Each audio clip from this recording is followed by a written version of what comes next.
hear us on desktop? Okay. I just tried to pull up desktop, so I guess. Yeah, oh, I was just able to hear myself. I just tried to pull up desktop, so I guess. Oh yeah. Should we reintroduce ourselves? I was just able to hear myself. Yeah, well, we can start from the top. Let's do that. I just tried to pull up desktop, so I guess. Sounds good. All right. Wait, Hello. Joe, you have to put the glasses back on. They're Oh, so God, good. You're right. And Yes. they go with your headphones too. Sounds good. Oh, don't they though? Wait, Joe, you have to put the glasses Oh. back on. They're so good. Oh, I might just keep these on forever. With your headphones. Don't they though? All right. From the top, do we have audio? Just keep these on forever. All right, I can hear myself. Hello, everybody, and welcome to the 5th episode of Mousecapades. We are now over halfway through our tiny adventure that we're going on here. My name is Joe, and I'm going to be your DM for this session and also every session afterwards. I go by they, them pronouns, and you can find me on Twitter at @thecatinCharge. And you can also find me as the Cat in Charge pretty much everywhere else. I used to be Sleepless Seymour with only 2 S's in the middle. I've rebranded. It's just the Cat in Charge now. That's me. Yeah, I'm gonna be your DM, and that's all that you really need to know about me. So we're gonna throw it right over to Ari. Please introduce yourself to us. Remind us who you're playing and who you are. What is the up, everyone? My name is Ari. You can find me on Twitter at CNME6. I go by the Frog Prince or George the 13th or whatever, and I will be playing Joel today and every successive session. Joel goes by he, him pronouns. I also go by he, him pronouns. And yeah, that's all you really need to know about me. Pass on over to Miranda. Hey everyone, I'm Miranda. I use she, her pronouns. I play Corum, who is a goat folk sorcerer. He has big horns that come out of his head like this. He uses he, him pronouns. You can find me on Twitter at mdebenham1, and the same pretty much everywhere else as well. Right, and we also have a 4th cast member who is unfortunately not able to join us today. Rue is doing personal things, so they are gone fishing, but you can find them as Ileana Knight 13 on Twitter and almost everywhere else. So go and give them some love as well, please. Yeah. So we were literally just talking about how much we love Rue, like literally. We vibe in this group right here. We love each other so much. And I think we should just jump right into the recap because, God, it was a big one. And also, it's been a very, very long time. It's been over a month since the last time that we played. So I'm going to read it has been years. Right off my paper. It's been years. Miranda put very well, it's been 30 years. Yeah, honestly, around 30 years, I think. Mm-hmm.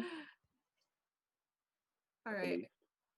So last time, the party entered the slums and they met the mice of the rotted wood, Bramble, Wilhelmina, Grayson, Rain, and their leader, Aubrey. Aubrey told them about the council was trying to pin the blame on her for all of the misery that was currently around town. For, I think, unspecified reasons. I don't think she really cleared up why, but she was under suspicion. She also told you to keep a lookout for Dawn, who was a little bit more suspicious than people were wanting to admit, and also recently started leaving at night, just for whatever reason. You also met Reed.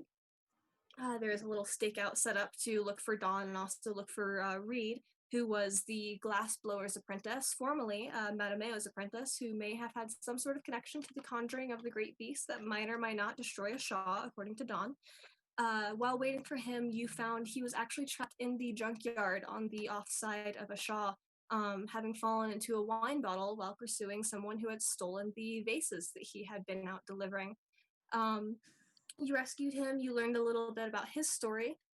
He was once Madameo's apprentice. He had a mishap with a spell while trying to summon food and water, and he ended up getting spliced by it, and Dawn was the only one who was able to patch him up, as Ansel, the local priest's healing magic, did not work. Let's see. You also learned that the book that he used for his spell book was not recovered. However, the library that Madameo has, full of like magical books and scrolls and artifacts, is pretty much open for everyone to peruse. They're just not allowed to take anything from the clock. Yeah, you also learned that Dawn and Reed were both raised partially by Matameo and Ansel, and that Dawn had initially wanted to be the mage's apprentice, but Reed was chosen over her because he was older and a little bit more competent. And I think very, very late at night now it is for you guys. Mm-hmm. I'm gonna throw it on over to the players. What are y'all doing? I'm gonna say it's probably at this point. It's about to be midnight. The 11 o'clock candle got snuffed out a while ago. You think that the last remaining candle up there is about to be snuffed out as well pretty soon. So, am I right in thinking last time we were on a stakeout to try and catch Dawn going out? And Reed. And Reed, yeah. So we are past that now. Yeah, you return Reed successfully to his little room that he has above the glassblower's shop. And I think that was where we ended it, was you I think that was where saying we ended goodnight. it, yeah. Mm-hmm. Okay. Okay, so we think that Dawn might be behind what's happening, right? Right. As far as we know, from the information that we've been given, she's really the only one that has any meaningful connection to what's been going on. And it would kind of make sense, like she's setting up literally a self-fulfilling prophecy. Right, quite literally. And like I think like Aubrey said, it's really easy to prophesy things that you make happen. So she can very easily appear to be an authority figure here, and like she knows what's going on. Yeah. But we still didn't see her go anywhere. I mean, granted, we could have just missed her, or not missed her. She could just not have gone out today because there's no way we could have missed her. But are there, from where we are, Joe, can we see any light in the teapot? When Joel was staking out the teapot earlier, he noticed that the continuous like stream of incense smoke stopped at about like 9 o'clock at night or so. But other than that, there's not really any light coming from the teapot. There's just sort of that, gently wafting trail that signals like at home or awake.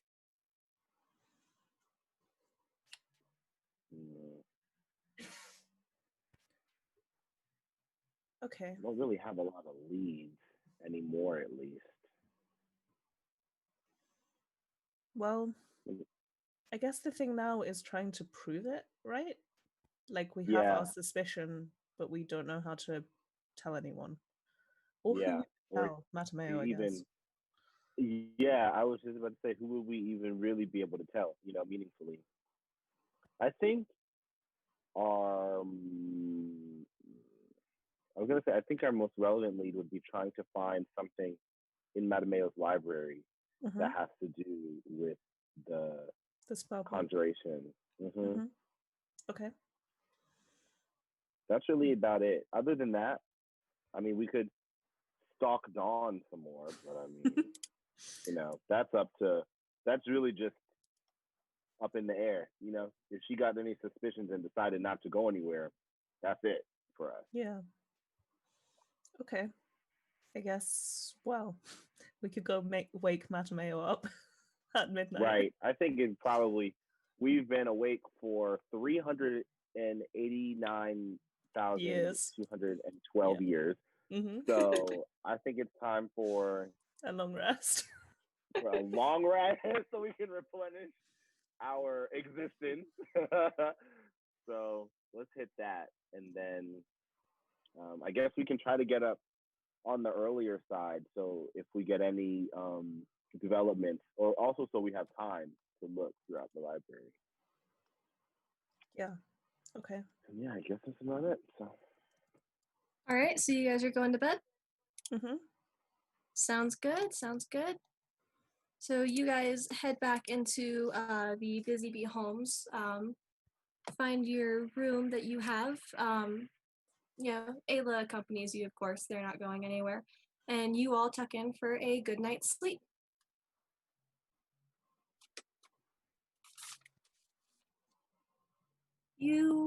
Actually, who wakes up first? Who would be the No. earliest riser? Probably Corum. Probably. I feel like, I don't know, is Joelle like a late sleeper? I feel like he probably is. Joelle sleeps through everything. Yeah. He was not Okay. the best teacher back at the Joelle academy. was not the best teacher. Back Joelle at the definitely temple. came in late. Joelle definitely came into class late with sunglasses on and pretended that he was not hungover many times. Sunglasses on over his blindfold. Put on, put on a movie. In the corner. All right. Yeah. Corum is used to waking up to milk Daisy at this point, so early is good. And Daisy is currently with Madame Mayo as well. So we'll say it's about like maybe 5 in the morning when you get up, Corum. So I don't care that you guys went to bed at like midnight. I'm going to give you the long rest. Joelle, you can finally heal the hit point that you lost falling off of your rabbit hours and hours and hours ago. Literal days ago. I broke my hip. I had to file a lawsuit. It was trauma. Corum. The double ones is honestly enough trauma anyway. You wake up still before breakfast. Zeta did tell you that there was breakfast and dinner served at 7 a.m. and 7 p.m. So you're awake before breakfast and also kind of before really anyone else. You can kind of look out the window and you can see the early morning mice kind of on their way heading to work. The light is dim. There's only 5 of the 12 candles of the chandelier have been lit and sort of giving the impression of a sunrise, but without all of the colors, really, of like there's no orange and purple, there's just stark yellow candlelight and then the red wood of the barn. And you sort of start getting into your morning routine, maybe trying to be a little bit quiet to like not wake up Joel in this little one bedroom studio apartment that you have been rented. And you hear outside your window there is a very, very distant sort of commotion. And it's just quiet enough and just far away enough that it's like not really your business. And then it starts to get much closer and it starts to get much louder. And you can hear the sound of footsteps at a full gallop, roughly heavier than a mouse. And it kind of reminds you of what the Bounders sounded like. Oh no. When you were going back and forth in the grass during your test run.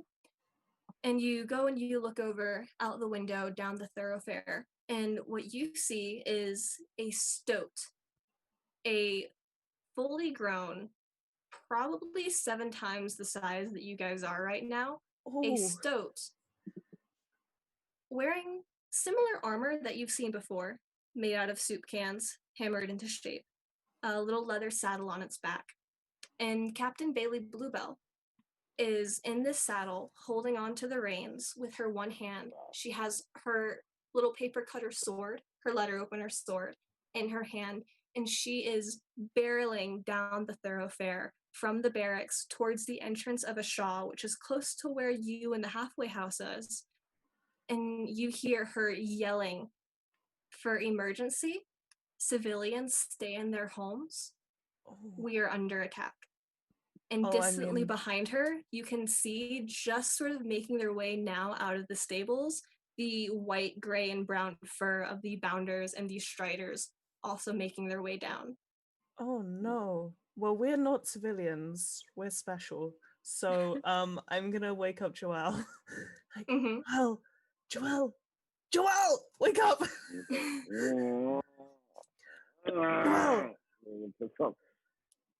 Joelle, we're under attack. What? We might have to ride a rabbit again. Get ready. Oh God. No, don't go back to sleep. Come on. Help me. Okay. It's Bailey. Bailey is riding a monster, sort of, in the street. Bailey? Yeah, with the one hand. The entire... She must be serious if she cares. The entire building that you are currently in shakes and rattles as one of the Striders goes right over it, climbing along the wall. trying to get to the entrance of the town. We gotta go and help them. Let's go. It's time. We'll just grab all of our stuff and just since Ayla has gone fishing, can Coram load up like 5 of their knives around his person? Absolutely, you can. And Ayla also at Ruse Witches is going to go to the slums, to the rotted wood, and make sure that the kids over there are all okay, since you guys know Aubrey is the only one looking out for them. That's good. Okay. All right, so you guys make your way out of the halfway house, and by this point, Bailey is gone. She has disappeared through the entrance. It like Bailey is gone, and you are kind of caught in this like mild stampede. As you know, there are 5 rabbits going by, there are 5 squirrels going by, and then you also see bringing up the rear are the quills, the hedgehogs. They're also kind of single file down the thoroughfare, making their way down. You know, mice left and right are throwing themselves out of the way, much more determined to avoid the quills than they are exactly to avoid one of the lesser pointy animals that the guard have here. And you notice Ada, the bound master. Actually, wait. Yeah, you notice Ada, the bound master, is sort of coming up, bringing up the rear of her little squad, and she locks eyes with you, Coram. And as her rabbit starts to get closer, you see her sort of lean sideways on the saddle, and she holds out her paw to you. Or, okay, Coram is like, no, but lifts up his arm anyway, just like... Make a strength check. Oh, God. Yeet. Help me. Just yank your whole body up there. We're gonna be yeeted, whatever happens. His arm just like boop, out of the socket. Oh, that's a 5. So goodbye to me. You don't even really get like a grip. It's like a lingering high five. And then Ada is gone, just going right past you. Joelle, there is another bounder who is headed towards you, who has gotten the drift, and you are also being offered a hand as this rabbit is approaching. Would you like to try to accept?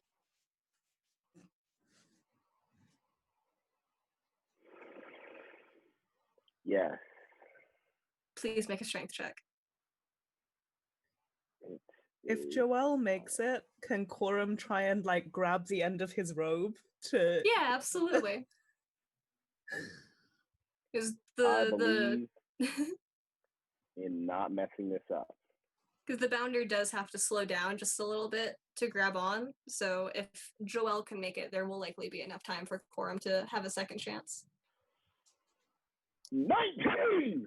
Yes! Yes! Yes! Nice.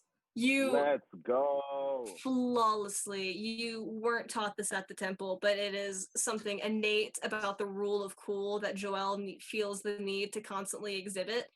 He sees it coming and he's like, I've got this, just right off the skate. And the guard who grabs your hand kind of like swings you with the momentum so that you're on the saddle behind them now. Coram, I'll give it to you with advantage since the rabbit is already going slow enough to pick up Joel.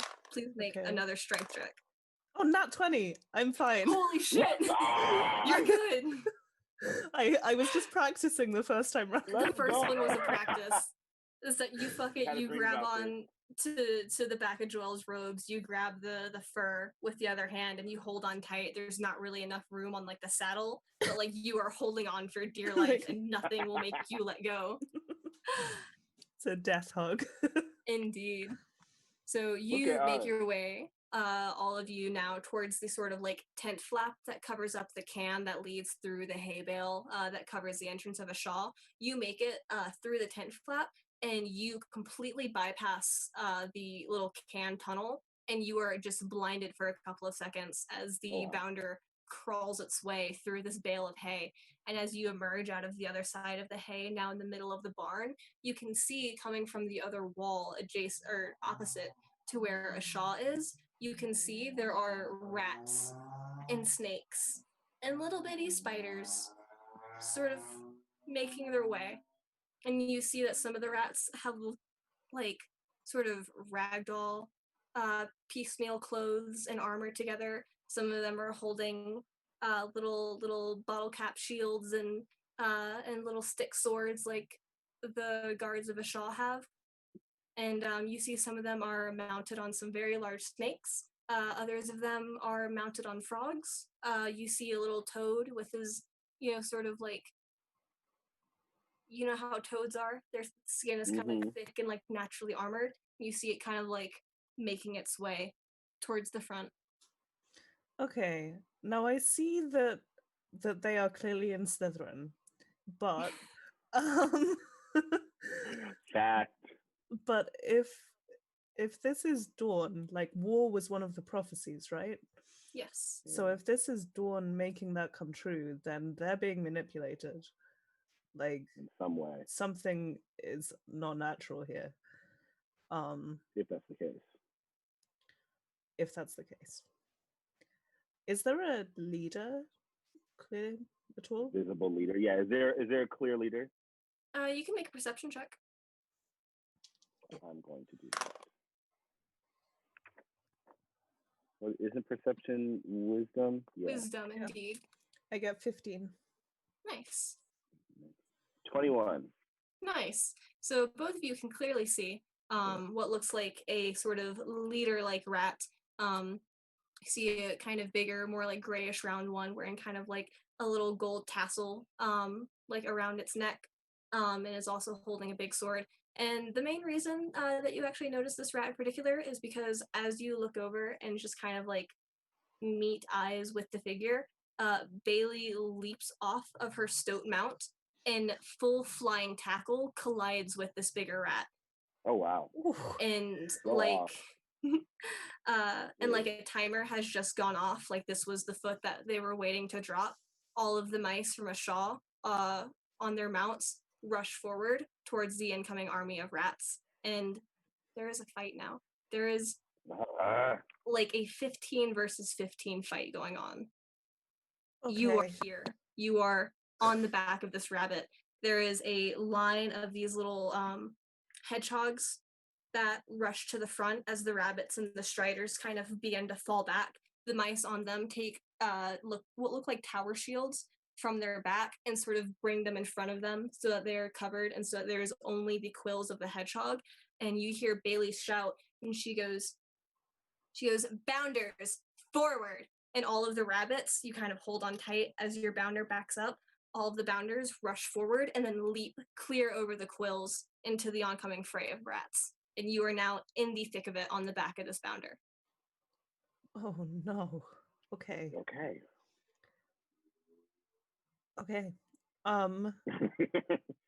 Alrighty then. Are we into initiative rounds, or can we act kind of freely? If you would like to start fighting, then we'll roll initiative. But if you wanted to do anything else like talk, then we'll wait. Yeah. I'm going to we have enough time. While this is happening, I'm kind of gonna motion to Quorum like, let's not be on this rabbit right now. Let's like get off.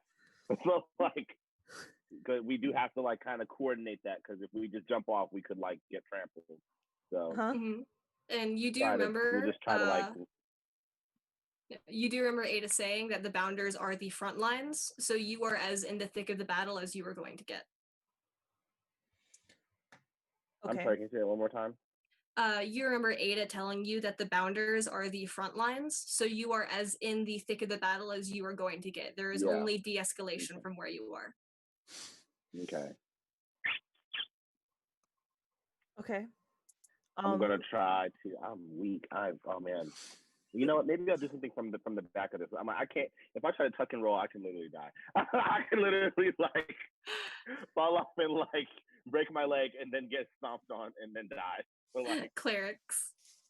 The clerics. This is like when the hobbits are trying to run through a battlefield and just getting whacked all the time. We're hobbits, except we're meant to be big, but we're actually small. Let's see. I have an idea. Is there any way we can de-escalate this?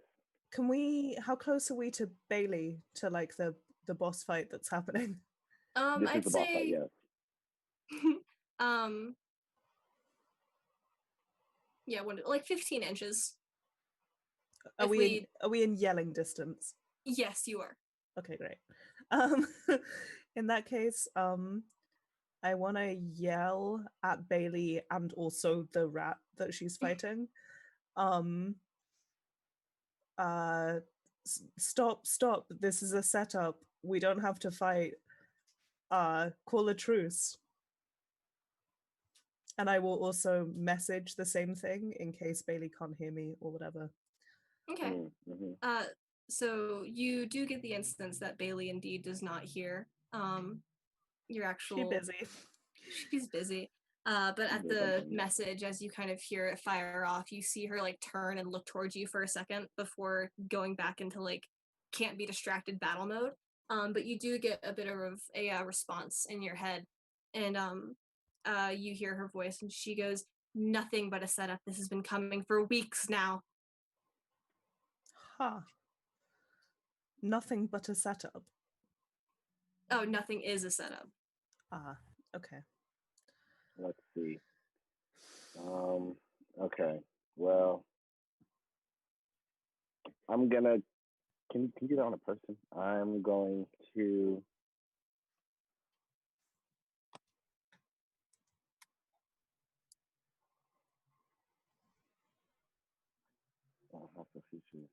Okay, I'm going to cast. Okay, wait. I'm gonna tell Quorum. I'm gonna try to assist Bailey. Can you tell her not to resist? Because I'm about to try to cast something on her, and I don't want her to Sure. try to not. I'll message Bailey. Joel is going to try and help you with magic. Please let him. You don't get a response, but Okay. the spell went through. I give Joel a thumbs up. I cast light on Bailey. Can you cast light on an actual person? I think it's just an object. You can cast it on their clothes. Do it on a hostile creature. So I feel like you can do it like to mess an enemy up. But in that case, I'm gonna just cast it on her letter opener sword, which is already gonna look really cool. But just so that it can dazzle her opponent, and she has more of an advantage in what she's doing, and also and the heads up so she doesn't get confused. So I'm gonna do that. Okay. Since we are now casting spells, we are going to roll initiative. It's time. Okay. Let's go. Quorum, we can do it. Quorum's like,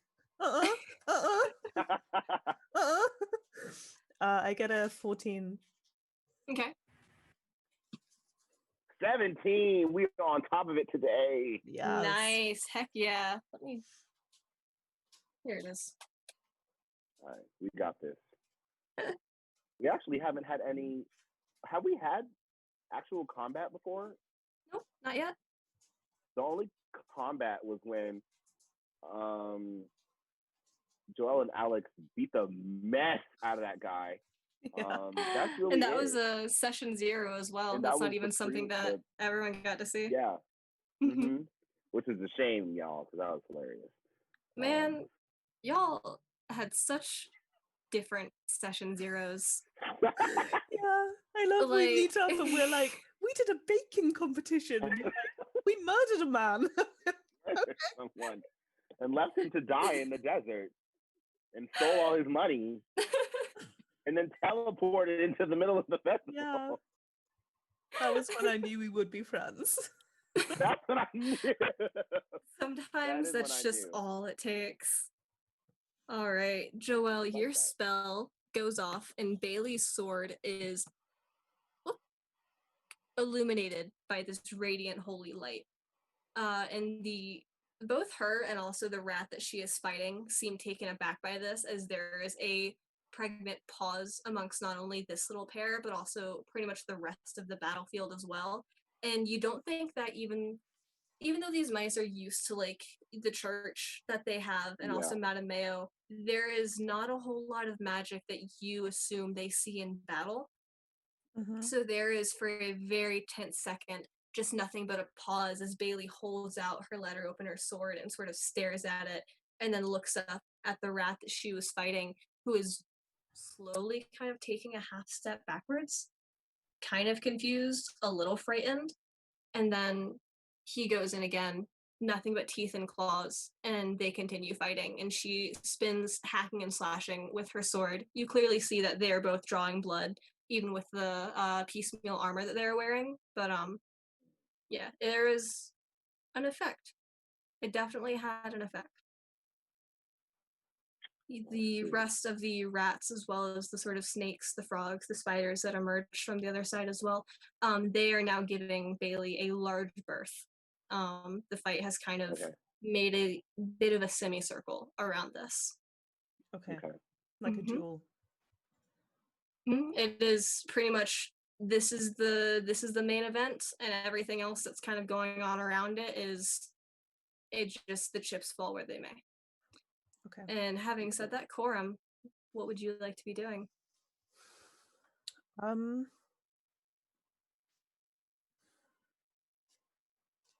Okay.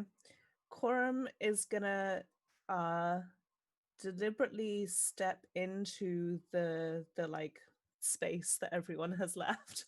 Not to enter like melee with Bailey and the rat, but right, just kind of getting into no man's land. Yeah. Okay. And then he's gonna put his arm up and firebolt straight upwards, like how people fire guns into the ceiling in films. And yell, "Everybody stop, or the fire gets worse." Roll intimidation. He's not Come kidding. on. The fire will get worse. Can I assist? I feel like I was doing something, so I don't know if we can do that. Yeah, you can. How would you like to assist? Okay, we're still right next to each other, so I'm gonna try to just like stand authoritatively and be like, yeah, don't mess with him. You know what I'm saying? Crazy goat dude. The crazy goat dude, he will light y'all up. Like, they don't call us Goaty and the stabby people for nothing. Exactly. You don't want to see. You don't want to know. And I'm all done with like stabbing people. We can try to. Oh, I'll brandish the meteor hammer to make an intimidating aura as well. Okay. So should I roll for intimidation too, or is that just giving advantage? Nope. Coram is rolling with advantage. Go ahead, Miranda. Okay. That is 21 altogether. Yes! Banging. Dead silence. We are on top of it.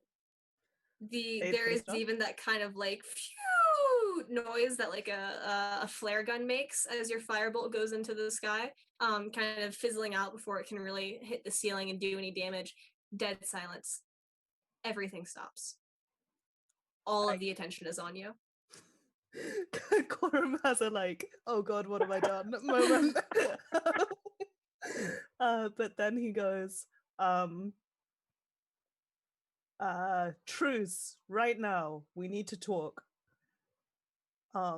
And like strides purposefully towards Bailey and the rat and tries to like push them apart. Okay. Stand between them. Bailey and the rat don't necessarily like, you don't have their full attention until you actually come over and like move them away. Bailey immediately just kind of like, she lets you back her up, and then she pushes your hand very roughly off of her. I'm like, sorry.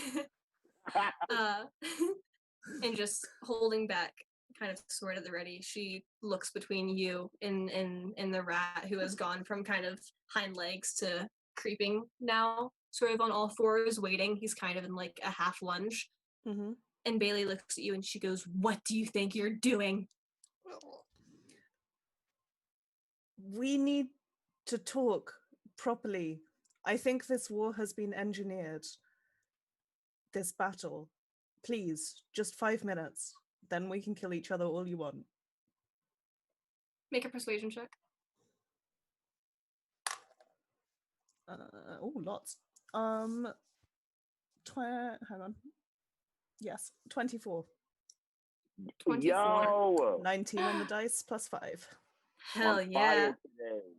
But you're a sorcerer. You have I'm the baller sorcerer. charisma. Crazy charisma. Yeah. Look at us. We're Team Smooth Talker today. We are. We're the talkie. This is the team This is today. Goatee and the talkie people. Talkie people. Oh, that's cute. You The notice savvy people are Corum. gone. You notice Corum that the rat seems a little bit more willing to kind of stand down than Bailey seems to be. Presumably he was going to lose and also be on fire, so I'm not that Yeah. surprised. He looks like the sword lit up. There was fire. There's There's a some crazy stuff going goat on, some psychic person. messages. He said, "Okay, And maybe we should talk this one out." there's no real change in Bailey's posture or demeanor, other than she lowers her sword like half of a centimeter I'll and take it. sort of turns more of her attention towards you. And she goes, "You have 5 minutes." Okay. Corum's like, Joelle, help me. And Joel walks over. Even in this very serious moment, he takes the opportunity to be bad AF, and treats the shroud like his hair, and is like, well, and comes up and does an overly dramatic wave and cancels the light on Bailey's sword to kind of show, okay, don't get it twisted. We're the ones who are crazy here. Us two, we're the ones with the power here. Don't be confused. We're the insane people. Do not be confused here. It is us. If you try to act out, you will get electrocuted. And says, Dawn has given prophecies of war. We've known about all the things that were coming to pass previously, and they were all mystical. They all were magical. They were all beyond our control. But we don't want to kill anyone. We don't want anyone to die. We all deserve a right to life. If there, whatever this is, I know we can solve it with diplomacy and by making sure all of us stay safe and healthy. Whatever this is, someone is doing it on purpose. Before, we could attribute it to magic. We could attribute it to happenstance. We could say it was a prophecy, but you can't prophesy something that was years in the making. That is on purpose. That is intentional. So whatever this is, what is the history behind it? How can we fix this? What is the core of this?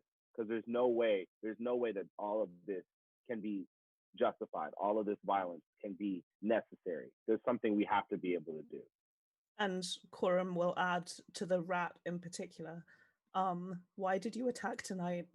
What made you choose today? Sorry, I heard something at my window. They're open and my neighbors are loud. Bailey keeps kind of opening her mouth to try to speak over you, Joel. But you don't really give her the chance.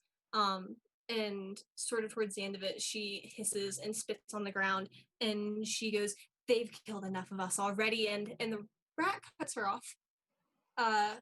Obviously, much to her chagrin, sort of coming up again onto his hind legs, and you see clearly he is twice your height.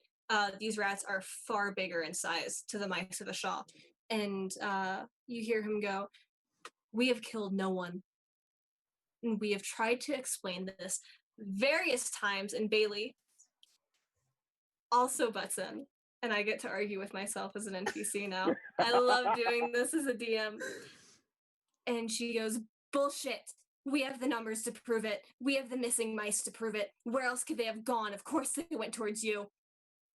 Bailey, there may be other explanations. We believe that Dawn has been fulfilling her own prophecies. She could have done anything in a quest for power. She's a child. That's stupid. Even if she is a child, she has powers that we don't understand. Also, have you seen children? They will do anything. Corum says as a former school teacher. Fact. Real trauma in his eyes. Real connecting on an emotional level here. Yeah, both of you are teachers. Yeah. Mm-hmm. Oh man.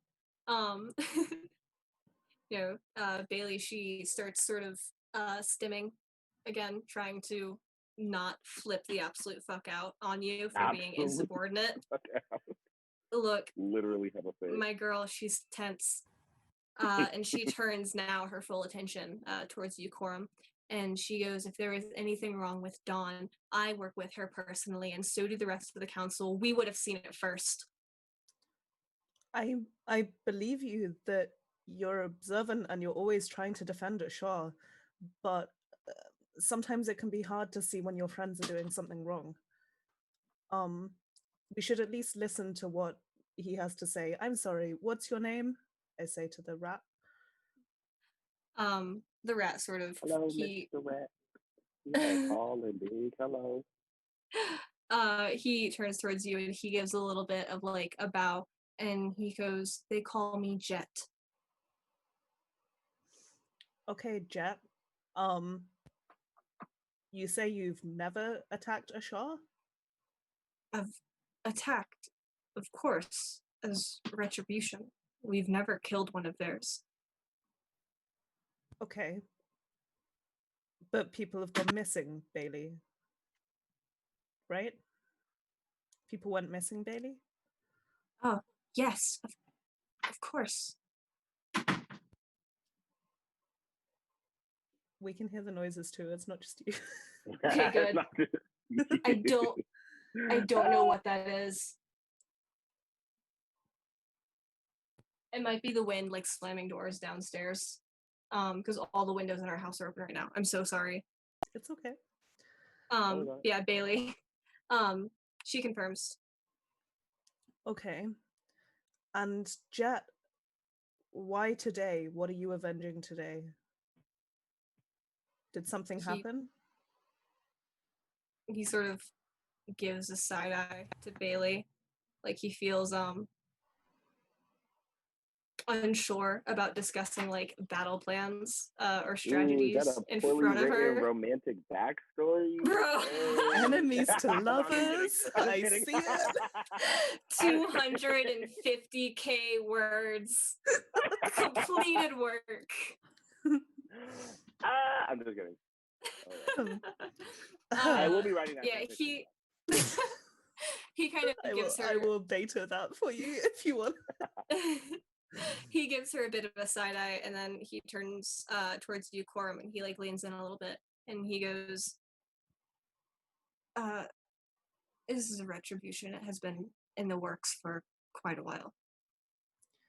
We were hoping to take them by surprise, but apparently it didn't happen." Bailey, how did you know that the attack was happening? Did someone see? Was there a scout? Of course, we have, yes, our runners. Okay. Well, I think that before we go to war again, we should figure out what actually happened to these disappeared people. Yes. Why is the first action to hurt one another rather than helping the people who are apparently unaccounted for? Because you say this is retribution, Jet, but retribution for what? What atrocities have you faced that we can't try to resolve now? Are there people that you also do not have account for? Is there something that we can do? Because there must be a way for us to resolve our differences that doesn't have to end in fighting. Not to say that that can't be the resolution that we come to, but just we have to understand that it is not the only one. It is not the only necessary action. Jet says, "There's plenty of reasons to fight, always." That's very heartwarming of you, but I know that resources are scarce, so okay, we can fight over that. But if we're fighting some kind of blood grudge here, we need to be sure that blood has actually been spilled, and by the right people, or the wrong people. We have a lot of reason to believe that higher powers are creating this entire situation, that this has been orchestrated from who knows how long. They're considerably more powerful forces than we understand that can be at hand here. And just to be clear, and then Joel kind of looks up and like talks really loud at the whole army. and uses burning hands because I'm pretty sure snakes are afraid of fire, right? Because they're more Most sensitive things to are temperature. afraid of fire, to be Well, A honest. lot, yeah. But like snakes are like they just boom, like they're more attuned to just not dealing with that. It kind of says if it does come to violence, we do have responses. It kind of just is like, shut up, y'all. Joel, But you turn towards the army. Everyone else who you had your back to previously, none of them are looking at you. Oh no, what's happened? You see about 35 pairs of eyes kind of in your direction, but all of them are looking upwards at the loft of the barn. Wow. Oh, it's the cat. I bet it's the cat. Oh no. It's time for the cat. No, Okay. not Well, it's not time for the cat. The cat is like a dragon. It's not time. We turn around. Do you turn around and look up? I turn around. I don't. I keep my eyes on Benny and Jet just in case they take the opportunity to knife each other. Up in the loft of the barn, where the ladder is sort of rested against this little faux balcony here, it's dark. Early morning light still hasn't come in yet, but you see, Joelle, two yellow-green eyes peering out from the darkness of the top of the loft, and you see the orange sort of tabbyish fur start to gain more and more color as the cat Ginger starts to creep out of the shadows and inch its way towards the ladder. Okay. We need to hurry this quick. I say to Bailey and Jet, look, just give us a day to investigate this. One day, and then we can fight, okay? Please? What's a day in a lifetime of grudge? There's a bit of a pause as Bailey and Jet sort of stare each other down. And then as Bailey turns to you, and she goes, one, and then is cut off by Ginger the cat, leaping down from the second floor loft, barreling, landing flatly on top of the standing army behind you. And immediately there is chaos, there is shrieking, there is the clattering of metal, there is footsteps as everyone scatters, all trying to head towards safety. You see the mice of Ashal clearly abandoning the tunnel can entrance, just diving straight into the hay in an attempt to escape. And all you hear is the cat just shrieking as some of them try to fight back, some of them try to run. You watch most of the spiders and the snakes sort of get out of there as quickly as possible, not having the same like sentience, only acting on the flight response. Bailey starts to leap forward, trying to go towards the cat, and she kind of bumps hard into you, Corum, and it gets her off her balance for a second, and she starts to go forward again towards Ginger. And she goes, those are my people out there. Okay. We can help you. Get your people safe. We'll hold the cat off. Right, Joelle? I cast Fairy Fire right now. Yeah, I'm on Thunderwave. Shove the cat. Fairy Fire. And to confuse the cat, and I want to cast it as early as possible so that I get as many of the mice as I can. The mice, the rats, the snakes, and the toads, and the hedgehogs, and the rabbits, and the squirrels. Everything should just be as dazzling and confusing as possible. Okay. Your initiative is technically higher than the cat's. And LOL. as that was the cat's go, it is now your turn. And before the chaos really takes hold, you can set off, your fairy fire. What save do they need to make? I think, I'm pretty sure dexterity. Let me check. Okay. And also your spell save DC. It is dexterity saving throw. Okay. And my spell save DC, I literally always forget this. It's 8 plus the ability modifier plus the proficiency bonus, right? Yeah. I think yours might be 14. 8. I could totally be wrong though. I think it's a little bit less. Mine is 13. I think mine is 13 as well. Okay. And it's a dexterity save. I'm going to make 2 rolls, one for the mice and one for the rats. Actually, 3 rolls. I'm going to make another one for the cat as well.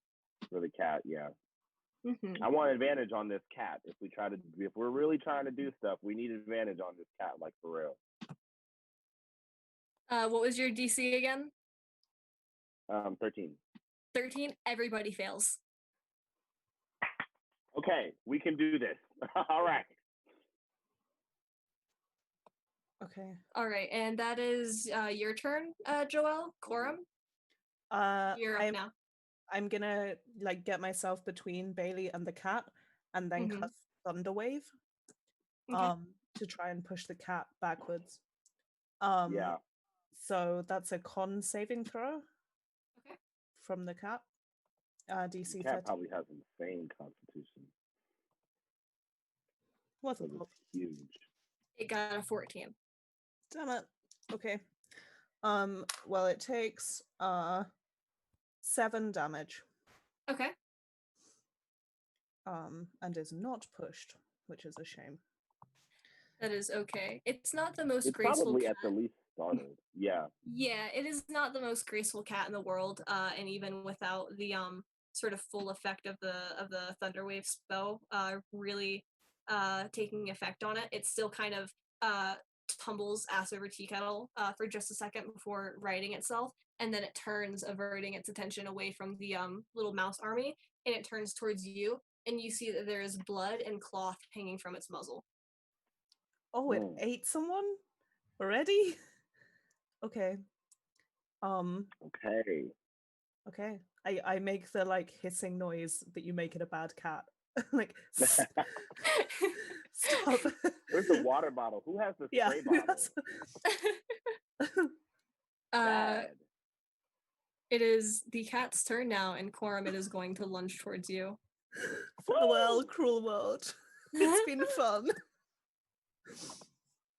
Oh, it rolled like shit. Does a 16 hit your AC? Yes, I'm a sorcerer. I'm so sorry. You take 9 points of slashing damage. Oh, that's okay. I'm still conscious. That's fine. And I need you to make a strength saving throw as Ginger the cat lunges and tackles you. 4. 4. You are knocked prone. And technically the cat does kind of like pin you a little bit to the ground, but you're not like restrained or anything. You just have a very heavy paw on you. And you notice the cat's eyes go from like slits to like big silly time circles. It's right next to us, right? It is on top of Corum right now, so it is directly next to you, Joelle. It is practically in melee. Can I say something as I hit the ground? Okay, yeah. I want to like croak at Joelle and Bailey. Save yourselves. I have a plan. Because I do have a plan. Joelle, do you look like you're going to take this to heart? No. No. I mean, I thought I'd try it, you know? Yeah, I mean, it's a decent try. I'll keep my distance, but no. Bailey looks a little bit hesitant, but she swings forward with her sword and she cuts towards the cat's paw, where it's holding you down. And she manages to hit for, unfortunately, very little damage. But she does carve just a nice little like paper cut into the paw of Ginger the cat. Jet, you noticed, has left as soon as your back was to him. You sort of look towards Bailey and he is gone. It is just the 3 of you now.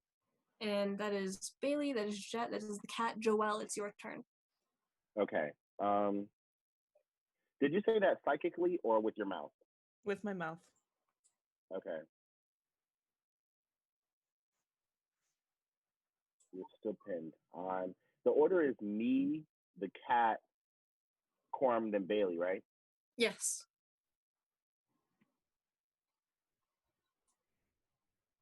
Okay. And the cat, so the cat's eyes are a good like 20 feet off the ground, right? Something like that. More like 10 feet maybe. Okay.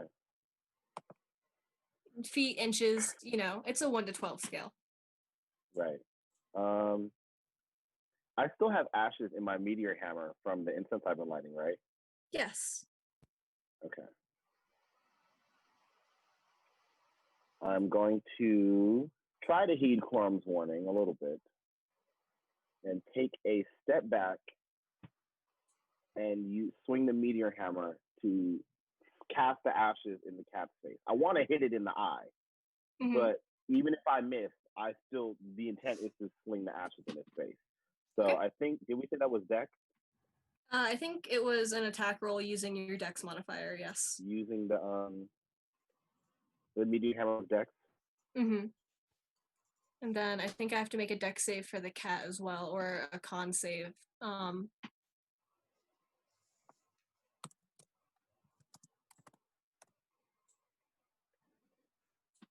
It's a Constitution saving throw. Okay.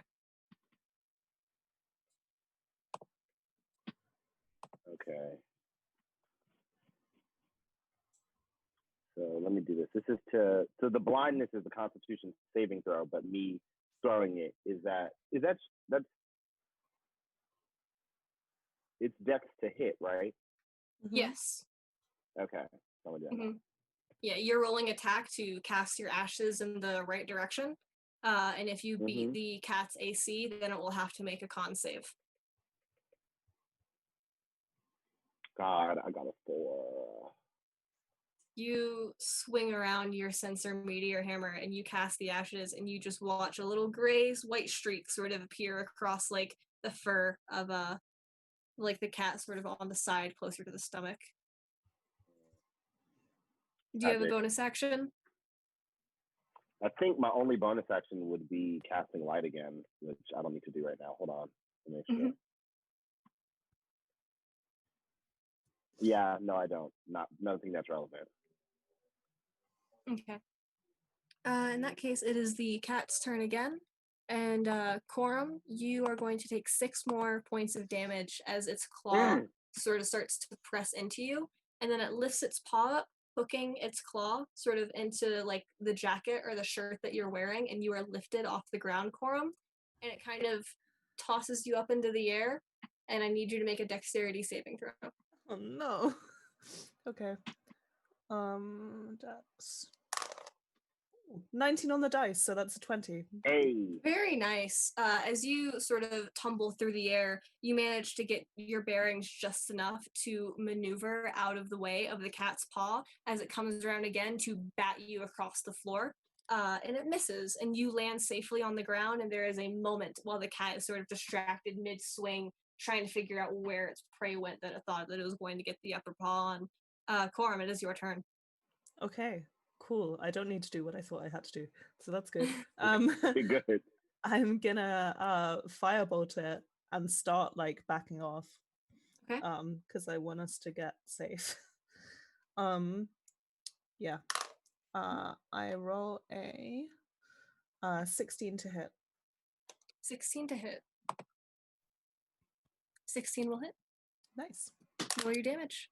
8 damage. Nice. All right. And that was a fire bolt, you said? Yes. Okay.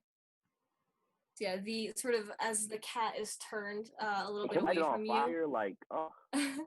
Yeah, there is the immediate sort of awful smell of like burning hair as just a little like a $50 sized scorch mark appears in the cat's shoulder as it's kind of facing away from you, and you hear yeah. Can I say to it, that'll teach you not to play with your food? You can. Love a cheesy line. I love a cheesy line. You gotta have it. Triple disadvantage for the night. Oh no. Literally. Oh man. Yeah, the cat yowls in pain. It screeches in pain. It's like when you step on your cat's tail, except it's worse because you did it on purpose this time. And, and it turns towards you again, and you see its eyes sort of like go into slits once more, and it goes back down into its little ready to pounce position. And it is Bailey's turn now. Come on, you Bailey. notice she is not moving. She has taken a couple of steps forward with her sword in hand, and you look back at her now as there's that kind of like clatter of metal that you hear when she moves, and she has shrunken down now. Her shoulders are sort of very tense and very low, and she is slowly taking steps back. Her eyes are wide looking at the cat, and she looks scared. Okay, like a flight response. Like a trigger response. Okay. And you notice that the rats and their accoutrements have all at this point dispersed, having fled pretty immediately once the cat was even sort of visible. The mice of Ashaw, you notice the foot soldiers are still kind of lingering behind. You notice the three guard masters, Ada, Thorn, and Dimitri, are trying to sort of make their rounds and pick up the ones who aren't as fast as the rest of the mounted guards. You see there is a couple of unconscious figures, it looks like. Maybe unconscious, maybe dead. They're not moving. You're kind of too far away to tell. And you do see one of the striders, one of these squirrels, is completely collapsed on the floor, and its rider has abandoned it as it heads back towards the hay bale for a shot. Okay. Joelle, it is your turn. Okay. I yell out to Quorum. I'll distract it. Use some cover fire. And I cast. Well, I'm still spinning the meteor hammer, even though I missed. I'm still swinging it. Mm-hmm. So I cast light on the head of it. Mm-hmm. And I make it. What? It's sunrise, right? Yes. What color is the grass? Is it what time of year is it such that is the grass green right now? We're inside the barn. No. You're inside the barn. Oh, we're still in the entrance? Oh yeah, Mhm. duh, I forgot. Okay. So we're inside. I make the light bright electric blue. And I swing it and I open up its radius as far as I can and try to transition to swinging it with just one arm, and then put the other arm on my claymore. I know I can't take them out in all in one, but I'm ready. I'm readying myself to throw it the next Mhm. time I have the opportunity. And I try to make like not squat, but like not swing the light up and down, just straight left to right, so that it doesn't pose any obstruction between Quorum's line of sight and the cat. Okay. So, and I also try to swing it as close to the cat as I can. But the point is that it is very bright and very this separate from my body, very far away from me. Joelle, I'm going to have you make a performance roll. Okay, I believe in this.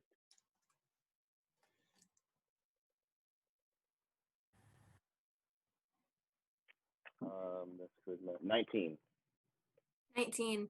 You catch the attention of the cat, and you notice once again its little slitted eyes go round, goes silly time, it's playtime now, and the cat starts watching your meteor hammer go around in circles, and its head kind of follows, and you see its eyes kind of moving as well, and it sort of starts like wiggling its hindquarters as it crouches down, and the cat is distracted, so we are going to skip its turn, as it is otherwise preoccupied. In Quorum, you're up. Nice. Okay. Can I get to Bailey? Bailey is pretty much right next to you, so yes. Perfect. Okay. Okay. In that case, I'm gonna like grab Bailey by the shoulder, and be like, Bailey, we have to move. Is she like reactive, or she's just not right here right now? She's not really reactive to you, but you do, as you get closer and you in her personal space enough to try to be like pulling her away, you can hear she is quietly muttering to herself. She's going, "It's the great beast. It's the great beast. It's the great beast. I was wrong. I was wrong. I was wrong." Oh no, Bailey. It's okay. Okay. You got you, Bailey. Okay. We can do this. We got you, Bailey. We're gonna get you out of here. We are gonna get her out of here. Okay. I'm gonna like try and take Bailey's hand and start dragging her away from the battlefield. Okay. Just make a strength check. A 15. Nice. There's not Okay. a lot of resistance. I think you've actually been like pushed around a little bit by Bailey before, so like you know in general how strong she is. Mm-hmm. There is not a whole lot of resistance. She kind of lets you drag her back towards the hay bale. Okay. I kind of don't want to get the cat's attention because I want to get Bailey to safety. So I'm just gonna cure wounds Bailey in case Okay. she's injured from the combat before. Okay. And like yell to Joelle, get out of there. We need to run for it. So how much do you heal her for with your cure wounds? Hold on. Where's my dice? I heal her for 5. 5. All right. You do notice there is a bit of like a tussle to her fur that smooths itself out. You imagine if you heal something, you can't really see it through the the dense fur that all the mice have. It's not the same as when your usual party members when they get hurt, it's very very visible. Yeah. So yeah, you heal her, and the sort of energy seems to snap her out of whatever daze that she's kind of in, and she looks towards you, and there is just the sort of briefest recognition in her eyes before she glances over her shoulder, and you hear the footsteps of one of the striders rushing up as one of the squirrel-mounted guards approaches the two of you, sort of skidding to a halt on its squirrel mount. And he goes, "Are you okay? We need to get back. Can you walk?" To me? Mm-hmm. Yes. Take Bailey and go. Mm-hmm. He leans down, holds his hand, and he goes, "Captain, come on." And Bailey just kind of grabs by the forearm and hauls herself up, not really needing a whole lot of help, onto the back of the saddle. The Strider looks towards you and gives a nod, takes off. You and Joelle are alone. I yell to Joelle, time to go!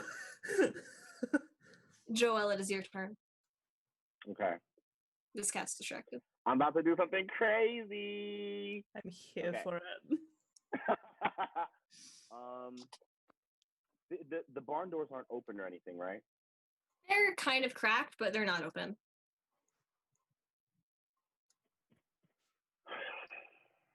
God. Okay. So, since I'm still swinging the hammer, I'm going to let it go in an attempt to fling it as far away from the entrance to a shot as I can. Like fling the entire weapon or just the head? Just let it go, and the chain just will go, and it just okay. Are you trying to entice the cat to chase after it? Yeah. All right. In that case, I'm going to roll for the cat.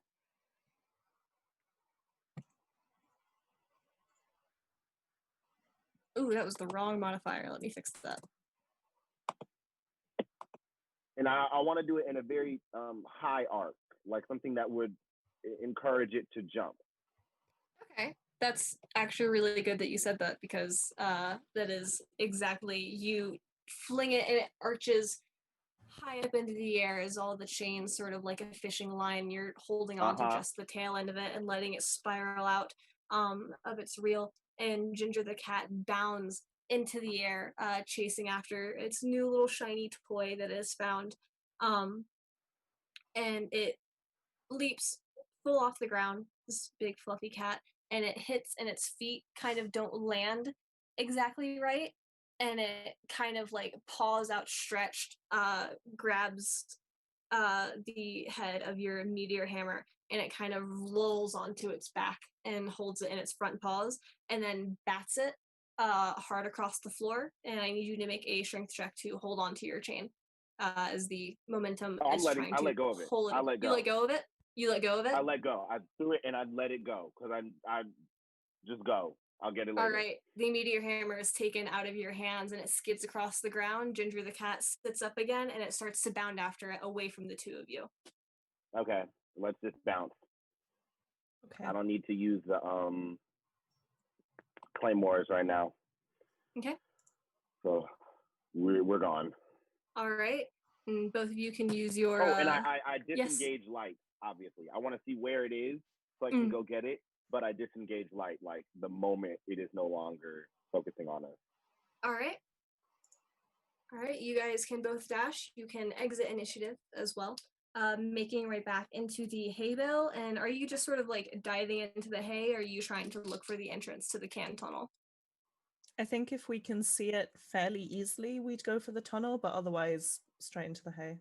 Okay. Just stay in the hay, yeah. In that case, as you are running towards it, both of you can make a perception check at disadvantage, or only one of you can just do a straight roll for perception as you are booking towards it full sprint, trying to look for the divot in the hay that you recall.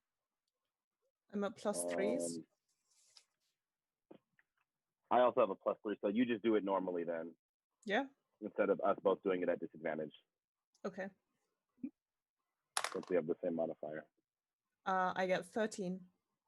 13, nice. Yeah, you retain the memory from Madame Mayo showing you guys in for the first time, and it takes just kind of half a minute. You hit the side of the can while you're digging through the hay, and it's not quite like the entrance of it, but you can very easily move over just an inch or two, push through the hay, get into the tunnel, pull it back behind you, and pull the leaf over the entrance as well.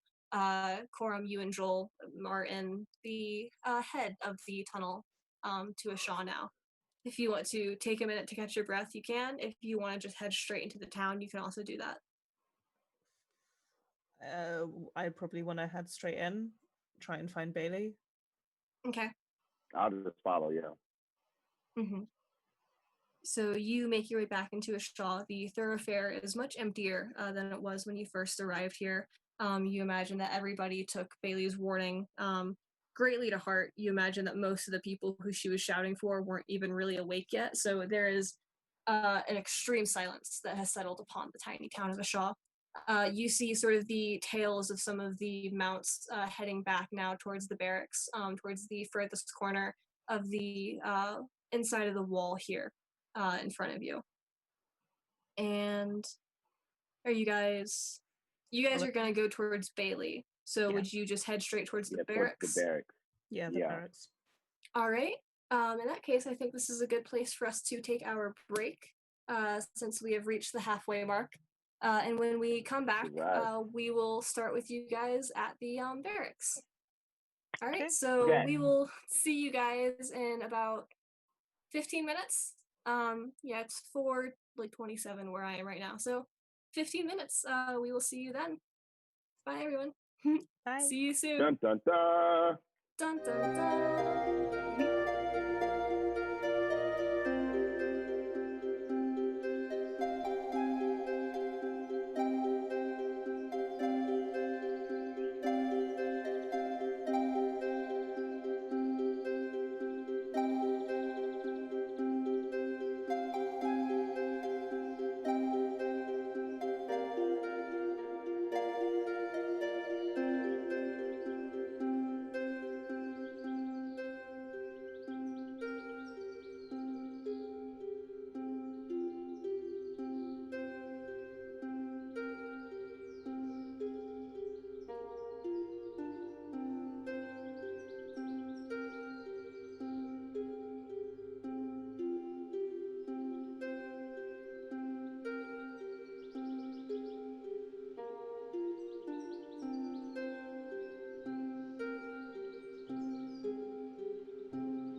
Welcome back to Mousecapades, everybody.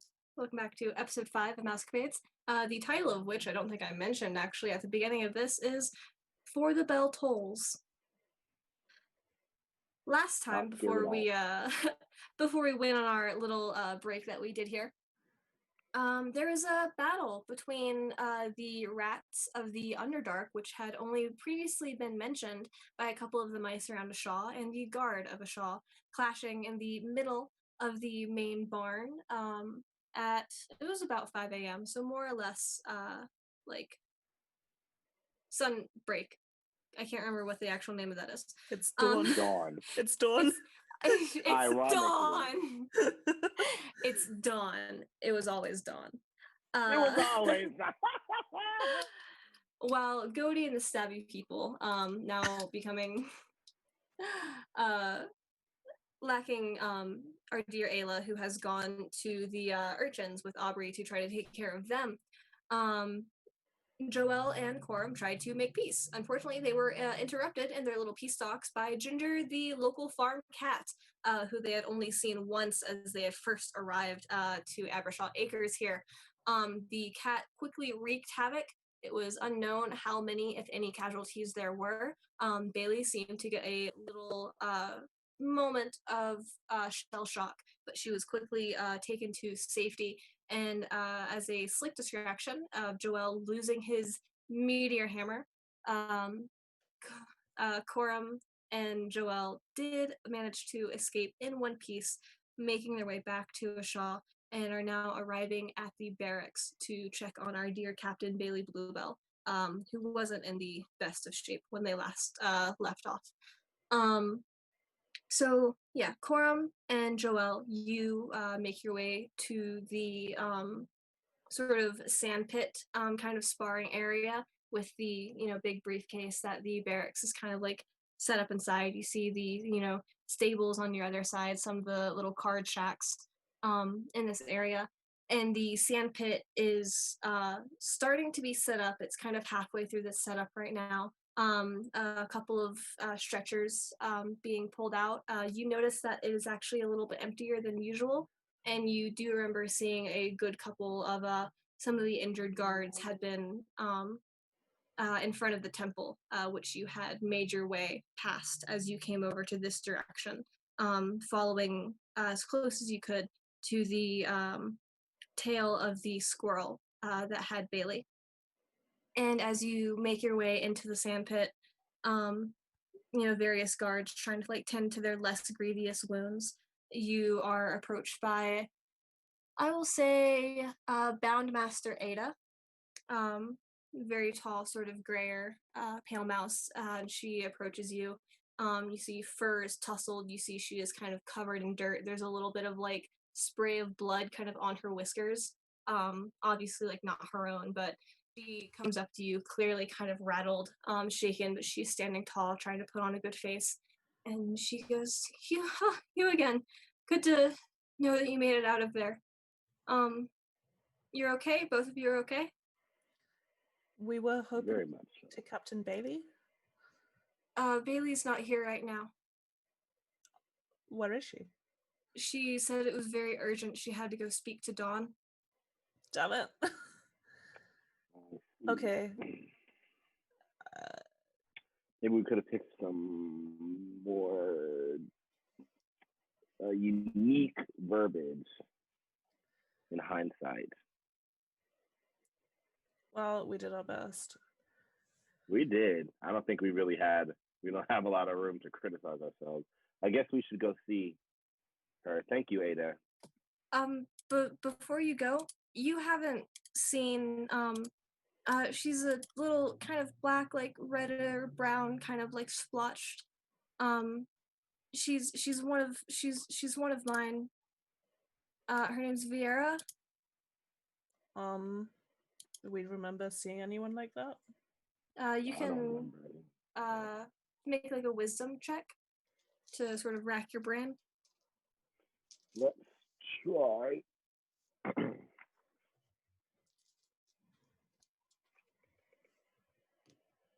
Oh, 19. Yeah, I get a non-natural 20.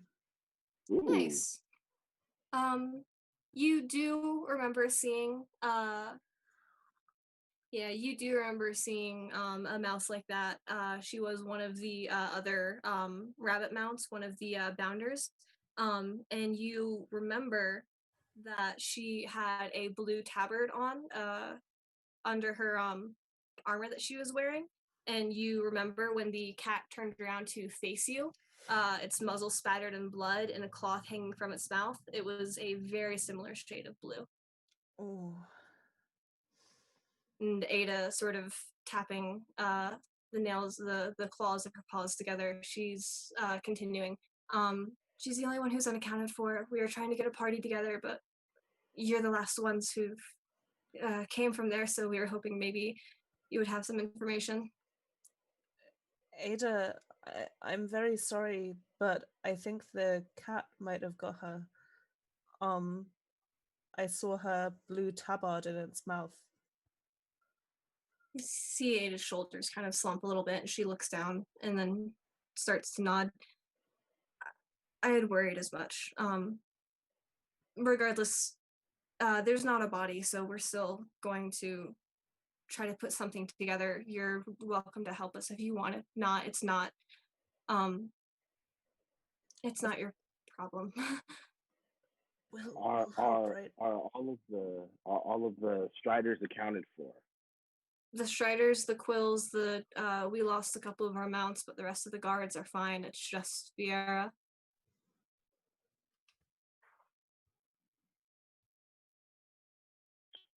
Okay.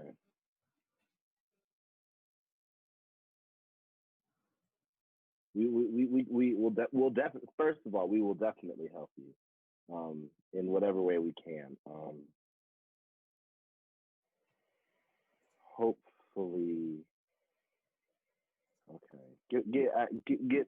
We learned quite a few new things about what's been going on in the Shah over the past few minutes. So It's 5:30. Don't even talk to us. so we have a lot to go over, and I think that tangentially we may run into some more information on Vera. So we will definitely be back as soon as we can. Because I have, and then Joel like comically looks off into the distance. He's like, I lost something out there too. So Coram's just like, Joel. What are you doing? Ada puts a paw on your arm, like very comfortingly, and she goes, "I'm so sorry for your loss." And Joel was like, 100% like genuine. It's like very, very dramatic. Like, I'll help you as much as we can to get through this. And turns to Quorum and it's like, if that cat is still distracted, we might be able to go back out to the battlefield and see if we can find the tabard. Because I would personally be extremely surprised if she was eaten in one fell swoop. That would be ridiculous. Yeah. And since the mount was accounted for, that leads me to believe that she is also okay. She could have gotten away. Somewhere. Could have run away and probably didn't have the wherewithal to run back into the barn, especially because we were in between where she was and the closest spot. So I think we might be able to do something. Should we go there? Sorry, are you trying to have this conversation like privately, like quietly? Or are you? That specific part, I tried to just. The point is, I'm trying not to say she could have been eaten. That's the point that I'm trying not to say very loudly. But the rest of it, it's not really that important. But saying, we did see it out there, so we might be able to go back out there and find something. Okay. Quorum, did you have something that you wanted to say? Quorum is just like doing a like fake smile, being like, well, maybe we should go and talk to Dawn and Bailey. Like, that sounds like that is a good idea. So we'll be back, Ada. So if we're of course not going out right now while the cat's still out there, but I think you mentioned running away. I believe I think Vieira has family in the slums. She might have run to them instead of coming back to the barracks. Okay. We'll definitely go there. But we have something very, very pressing that we're going to try to see if we can just tackle as many things as possible to get as much done as we can. Of course, don't let me keep you. Thank you for your help. Thank you. Thank you, Ada. All right, you guys. Just like boom to Dawn's teapot. Just Wait. book it. Joelle, wait.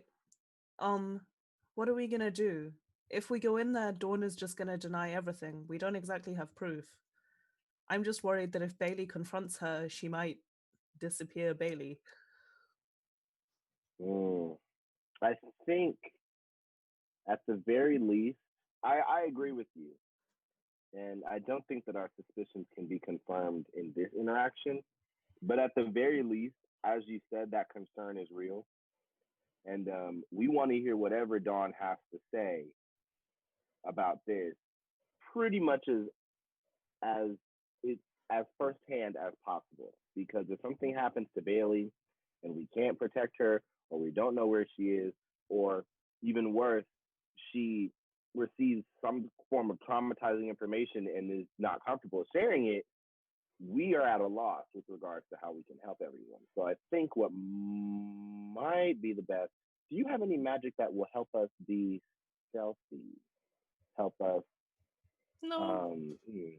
I feel like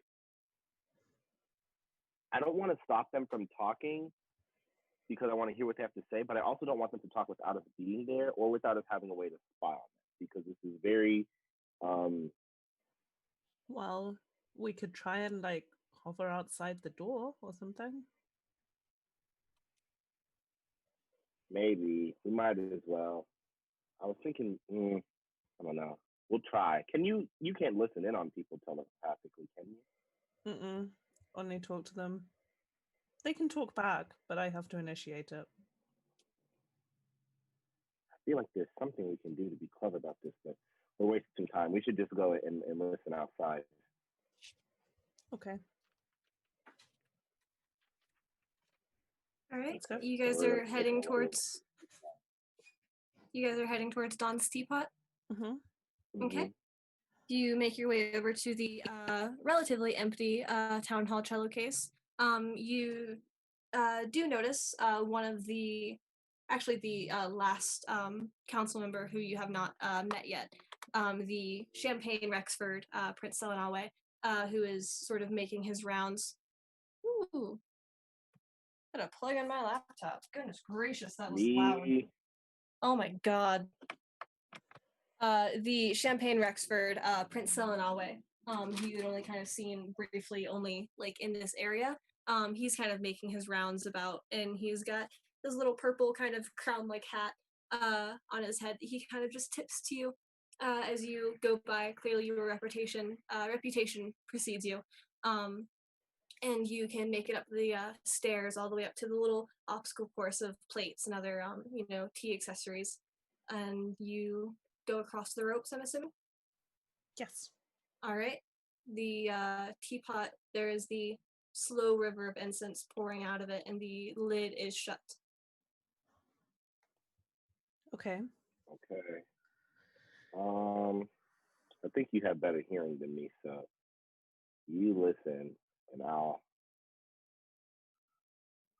guess I'll also listen. I want to make sure. Whatever. There's not really much for us to do here with regards to stealth, other than just hope for the best. Yeah. Oh wait, I still have those 2 empty jars from the invisibility flowers that I gave to Dawn, so we can do the glass thing on the side of the teapot. Mm-hmm. Which would probably conduct really, really, really well with a porcelain teapot and small glass jars. Maybe. Probably. So we're going to try that. All right. So who's going to be doing the eavesdropping? Go on, you do it, Joelle. It's your idea. I'll do it. Okay.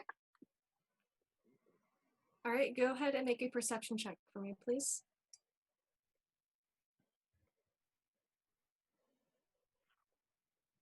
Mm, 14. 14. Not bad at all.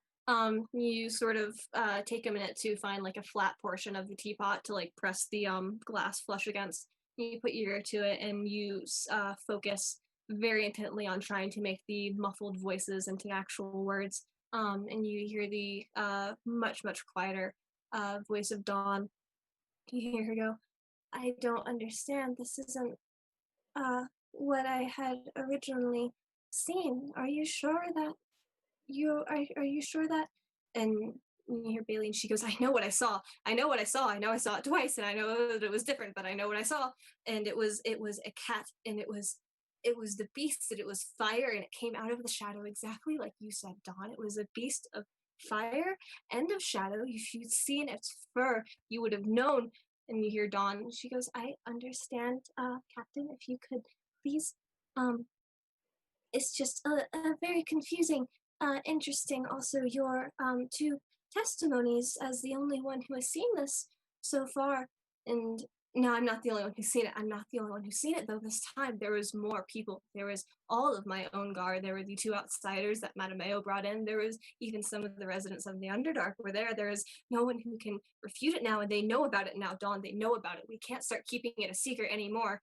And Dawn, I understand. If you could please, we are trying to alert the civilians in more of a subtle way, so not to spark, overpowering fear into all of them. There's already been a bit of a tell about inclement weather for wall fortifications against the and I flood. I know. The next one is going to be a flood, and this one was supposed to be a war, and then it got interrupted by the beast that you portended. Dawn, I don't know what to do. You hear Dawn very quietly go, "It's going to be okay, Captain. Just drink more tea. It will help you calm down." And there is a very staunch silence. Okay, in that moment, I like tap my forehead like back and forth to Quorum. I message you like, what's happening? What's happening? And then we'll just discourse. I would like to imagine that Quorum has the wherewithal to do that while I'm listening, so that we can do that while it's going on. He would do that, right? Yeah. I feel like that's something that he would pay attention to. Yeah. So no need to go back and forth. All of this. Mm-hmm. Quorum knows all this too. After this pause, it is only just a sort of very solid heartbeat. You hear a little bit louder Dawn's voice, also closer to the lid of the teapot, and she goes, "Is someone there?"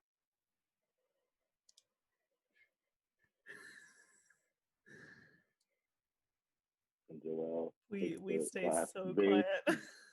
Joelle very slightly takes the glass off the thing. He's like, literally does not move. It is, you could hear a pin drop kind of silence. And it stretches on for just long enough to be uncomfortable. And then you hear, "Sorry, Captain, I thought I heard something.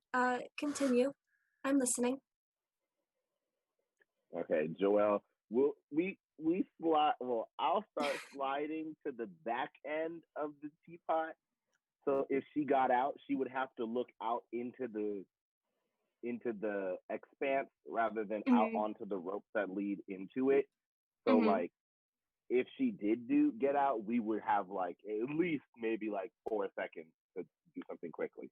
And I'm like motioning the corner, I'm like, and just put it back and try to listen again and just resume being as quiet and aware as possible. Yeah. Okay. Quorum also. You continue listening, and there is not much of the rest of this conversation that really sparks interest for you. You get the sense that Bailey has sort of word vomited all of the information that she had to tell, and now there is these just sort of quiet Dawn, like very gently trying to calm her down, and sort of switching on to like new topics of like, how is the guard training going? Like, is your tail getting any better? Is there like anything that I can do to help to maybe predict something for the next battle? And are your runners all okay? And it just kind of turns more into idle chatter and small talk. Okay. Okay.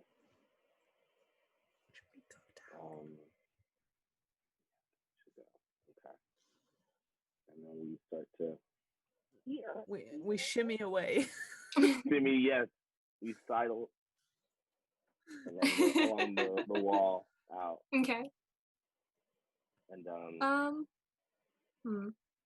since this is kind of a little bit of an espionage adventure, I'm gonna have both of you just make a stealth check for me. Okay. 15. Oh, Joelle. Always the most like sort of clutch, but not really clutch situations. +1, a 5. A 5. Joel loses his footing on the teapot and plummets to the thoroughfare below. No, you're fine. Joel literally dies. Joel literally loses his life. Again. Joel takes 360 points of falling damage. Splat. Rip. R.I.P. Joel. It's just Goaty now. Just Goaty and no people. No people. No humans. Everyone gone. Goaty and the Goaty and the ghosty people. You will come along with me, Dad. Quorum, you do just fine. You were farther away from the teapot in the first place, so you can very quietly make your way back onto the top of the cello case. Joelle, there is just kind of a rustle of like the plates clinking together as you clumsily sort of like rope course your way back to the cello case, and it is to you more or less indistinguishable from like wind chimes, you know? Like it's high enough up that a natural draft could come through and sort of like rattle the decorations up here at any moment. So you definitely made a noise. You're not 100% on if it was registered or not, and how seriously it'll be taken, but you are aware that you made noise. Okay. Oh, okay. Immediately upon doing that, oh, what? Was I lagging? I feel like I was lagging. You lagged for like half a second and then you started talking and it like stopped. Continue. Okay. Immediately upon generating that noise, I try to reposition myself as if I was approaching the teapot and freeze in place.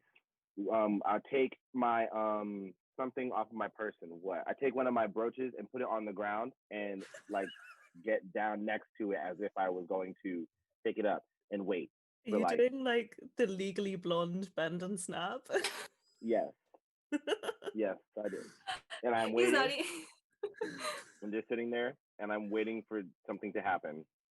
And wait, and I'm literally gonna wait for like 15 seconds until like move.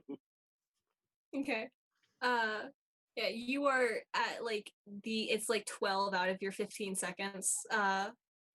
Your little grace period that you have. And you're about to kind of like relax and be like, okay, maybe it'll be fine. And then there is a creak as the lid of the teapot sort of squeaks open on its hinges, and you see the tiny little head of Dawn sort of poke up out of the teapot and looks at you with like her big eyes and kind of blinks a couple of times, and she goes, "Oh, oh, Etima's Joel, welcome. What do I owe the honor?"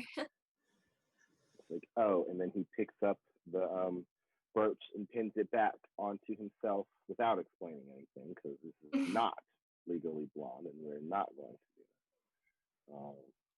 do that.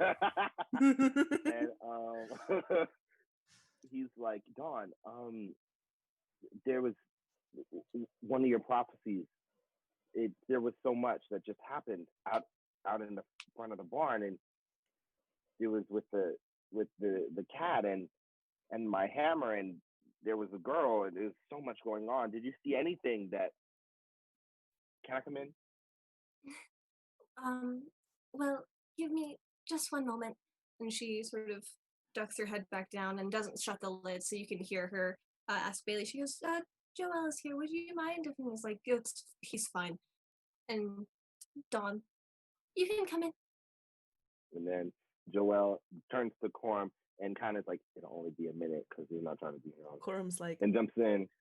And is like, so, Dawn. You said that you lost something personal to you? For one, I lost my my sensor. I used it to distract the cat outside, and Bailey told me I had to leave it out there. Yes. Let's see. The cat, is that, have you seen anything new in your prophecies as of late? Anything that's going on, anything that gives insight onto where these things are coming from, what the people of the Underdark were so upset about, anything? I have recently had another vision of the flood, and I can only presume that means that it is going to be very soon. We're, of course, trying not to worry the rest of the town, but there is only so much you can do when it is them who are going to be in danger. So that had been the focus for today and yesterday. However, there's, of course, skirmishes happen all the time. This was nothing exactly that was unbeknownst to us. As much as I have my seeing, Bailey also has her runners who collects information for her and for the rest of Shaw as well. But no, the interference of the great beast was not something that I saw. In fact, its earlier attack on Captain Bailey was not something that I had entirely predicted either. when I had my first vision of it, it seemed to be the be all end all of the tragedy that we assume would be the destruction of a shawl. I didn't expect it to be one of the first things that show up. I thought it was going to be last. Let's see. We have so few leads to go off of here. Well, I guess we're going to continue with what we were trying to do before, but I just had to come here so quickly. It was just so extreme, and we had so many questions. But I guess if you don't know anything, then we'll just continue looking the way that we were. Well, there is, and she turns and sort of takes a little terracotta pot from her shelf and holds it towards you. You can see the damp dirt inside of it. There is just the little faintest green seedling kind of pushing its way up from the dirt.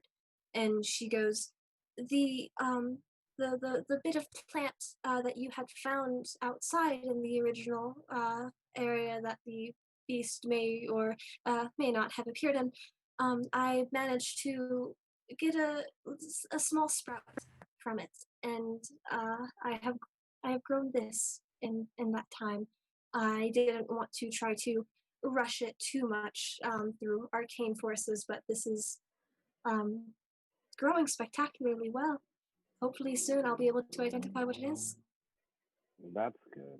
At least something has come from this time. I just hope it's not any more dangerous than it already has been. But and I see, now it's kind of just time to act. We don't have a lot of time to speculate. To just No. make sure people are safe.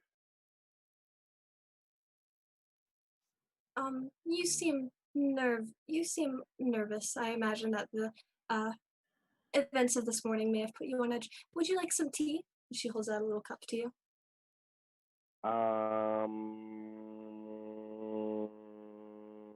It's not called sense motive anymore. Insight. Insight?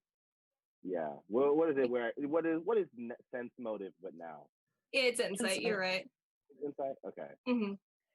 Come on, good rolls. I'm tired of these bad rolls. I got all of those out when I almost died. What is insight? Insight. Oh, I have. What does that dot mean? Does that mean that it's if there's a dot next to it, I think it means that you're proficient. Proficient. Okay. Okay, I'll take that. 21. 21, nice. This is very similar to like the first interaction that you had with Dawn, where she also offered you tea. And you take a minute to, as inconspicuously as possible, just try to like study like her face, her body language, the tea itself. You can't really sense anything like untoward. You notice a similar cup is in Bailey's hands, or Bailey's paws, and you see that there is another one on a chair, beanbag sort of thing that Dawn had previously been sitting on. There is a third cup of tea that she had likely been drinking herself. But you don't sense anything hostile from Dawn. I say, well, I really appreciate it, but I'd rather get going. One of my friends is waiting for me, and we had something that we were planning on looking into since it is a little earlier. Of course. I do appreciate it. Hmm? Oh, I know you have been hard at work, probably, but what is it? How about that invisibility tincture? Oh, I have been working on that as well. It is, well, I have a runner of my own who I have sent to the main family garden to try to procure some more ingredients for myself. But I think I am onto something, perhaps not a tincture, but definitely invisibility adjacent. Hopefully, I will have it within the next maybe day. We'll see how it goes. But progress is being made. Is your runner safe going out to collect materials? Oh, of course. The runners are almost more trained than the guard here. Honestly, they are meant to be stealthy and strong enough to carry materials, and they are a large part of the reason why a shaw is able to flourish the way that it does now. There are only a few select mice who are really able to handle what is outside the walls of the barn, and so we have to entrust some of the more important positions to them. And for their own safety, we try to not let it be known who they are. I see. Interesting. Well, thank you. Well, that's good to know. I'm going to be going now. We'll try to make this happen as soon as we can. Very well. If you have any questions, I am always here. And thank you for your help earlier, Bailey. I hope everything is all right. Bailey gives you just a very curt nod, and she goes, "Your assistance was appreciated." And I'm on yoink out of the teapot. Okay. You exit the teapot, close the lid of it behind you, and make your way back to the cello case. Quorum, I'm assuming that you're just kind of right inside the ceiling door waiting for him to return. Just like being like, if Dawn like kidnaps him, what am I gonna do? Like, you probably find Corum like staring at one of Alar's knives. Like, I don't really know how to use this, but I guess this is what I would have to do. It's like, how akin to cutting bread could this really be? I mean, is it really? At the I've end of the day, cooked steak it is before. called the Queen's Arm. Joelle just relays the conversation to Quorum, with emphasis on the runner and how runners are usually unidentified because of how dangerous that is. Be here. And then I guess we'll make our way to Madame Mayo and try to find that book on conjuration, or do you want to go to the slums and try to find Vieira, or how do you want to approach this? I think Madame Mayo's book might be the best since it's early in the day, and the slums usually more active at night. Is it early in the day? Like, will Madame Mayo be awake yet? It was pretty early in the day when you first came to the farm. You imagine he might be awake. Okay, then sure. Let's go. Let's go. All right. You guys head on back to the market ward. Go to the grandfather clock and open the door. It is much better lit than it was the last time that you were here. There's little sconces not holding any candle or torch, but just kind of like a little ball of magical energy lining the hallway now. Mostly a U-shaped interior, of course, the inside of the clock having to make way for the pendulum. And do you wait on the like sort of foyer area as usual, or do you like go to ascend the stairs? Okay. Probably wait. All right. You wait, and then Quorum, just a couple of seconds passes, and you sort of hear this kind of like Daisy? And you see Daisy the cow slowly kind of like amble her way around this corner. And you see her and she trots right up to you upon seeing you and sort of like she butts you like real hard in the hip. I'm pleased. I like pat her and I'm like, you're a good girl. Hello. I'm sorry I was away. She moves very quietly. You see there's like a new flower kind of like tucked behind her ear to replace like the wilted one. Or it could be the same flower just revived. Well, I'm glad to see she's learning new spells. I like, hey, where's Matameo, Daisy? Is he upstairs? I don't expect tosses Daisy her head in the direction. Such a good cow. Okay, should we go upstairs? I guess we might as well. We probably just reading a book or something. As long as we make some noise so we're not like sneaking up. I mean, we have a cow with us. Okay, we go up Clumsily stomps upstairs. Yeah. Quorum continuously telling Daisy what a good girl she is. Right, so you do make your way up the sort of curved staircase, and you come into, there's no door, you just sort of ascend the stairs into this room, draped in sort of like this red curtain type material all over, covering the walls and kind of like hanging down from the ceiling as well. Floor to ceiling, granted it's not a very high ceiling, but regardless, floor to ceiling bookshelves line this room, separating it into a sort of maze of aisles. You see there are stacks of books on the floor as well. You see there are a couple of smaller candles that have like melted themselves to the floor. Um, a little bit. You see there's kind of some dancing lights just fluttering overhead, and in the distance, kind of buried deeper into the room, you hear uh, various like jingling sounds, like a bunch of different sizes of bells kind of being like rattled all at the same time. And you can hear tiny little footsteps. The sound of like a staff on the ground, and Matameo is muttering to himself. You hear him kind of like pacing couple feet off in the distance. Okay. Madam Mayo, hi. Oh, oh, visitors.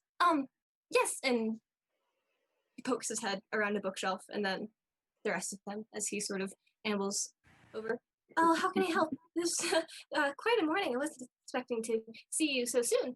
How can I help? Is everything okay? You seem distressed. Oh, well, of course, we never really like it whenever the cat comes too close. Mm-hmm.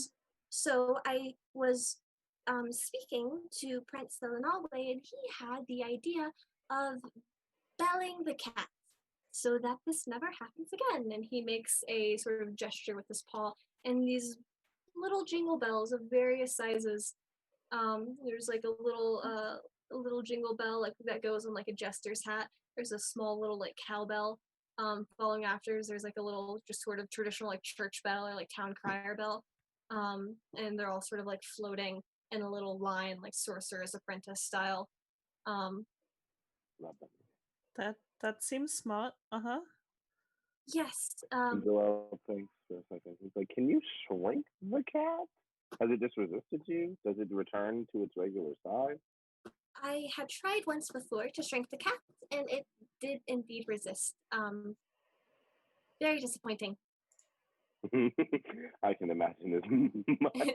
It takes Oh, a lot of energy to do the things that I can do. So having such a extensive spell like that wasted on seemingly a empty creature was disheartening at best. yeah, I'm sure. If there's anything we can do to help with that plan, just let us know. Well, we haven't asked for volunteers yet, but we do need somebody to bell the cat. Oh. Oh, I think our stealthy friend would be a huge help Yes. with this. In their absence, I volunteer Ayla to do that. In their absence, I volunteer Ayla. I agree. I second that. Yes, Madam Mayo. I think that this is something that we, and by we I mean Ayla, most definitely can do. Yes. They are not with you, are they okay? Oh, they just had to check on something. It's fine. They're Okay. fine. We'll Well, end up reconvening with them probably later today. of course. Today. Well, I'll be today. This I'll endless be. day. I'll be out and around. I will be out and about making some of my rounds, running some errands today. So if I see them first, or if you do, we will let them know of this job opportunity that has fallen so neatly into their lap. Definitely. We were wondering, when Reed's spell backfired so badly, do you know what happened to his spell book? Well, I may have burned it. I hope you did not need it. We didn't. Need. No. We just wondered what happened to something so powerful, you know? It's, well, power comes from the person who writes it. I had worry, perhaps unfounded. I may have reacted too hastily. I mean, if something such as simple as create food and water could have gone that badly, I was terrified to think of what else might come from trying to cast anything out of that book. So I destroyed it in the most succinct way that I knew how. Can we roll insight to see if he's telling the truth? Yeah.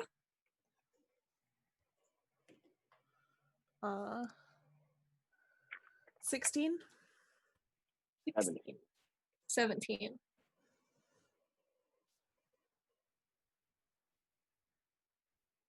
It is like you are sensing 99% truth here. There is like a detail that he's either like omitting or not being truthful about. Did you make any copies before you No. burned it?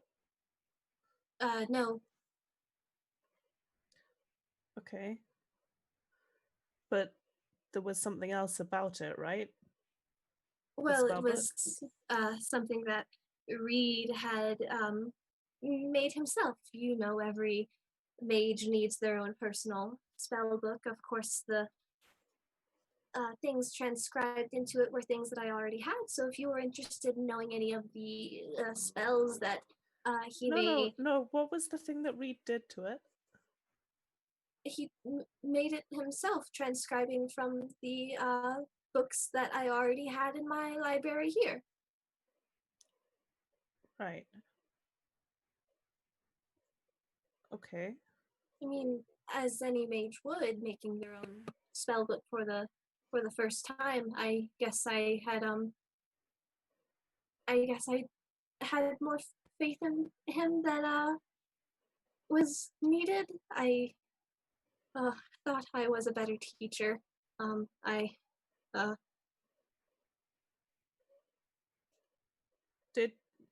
Did Reed do something unusual with the book?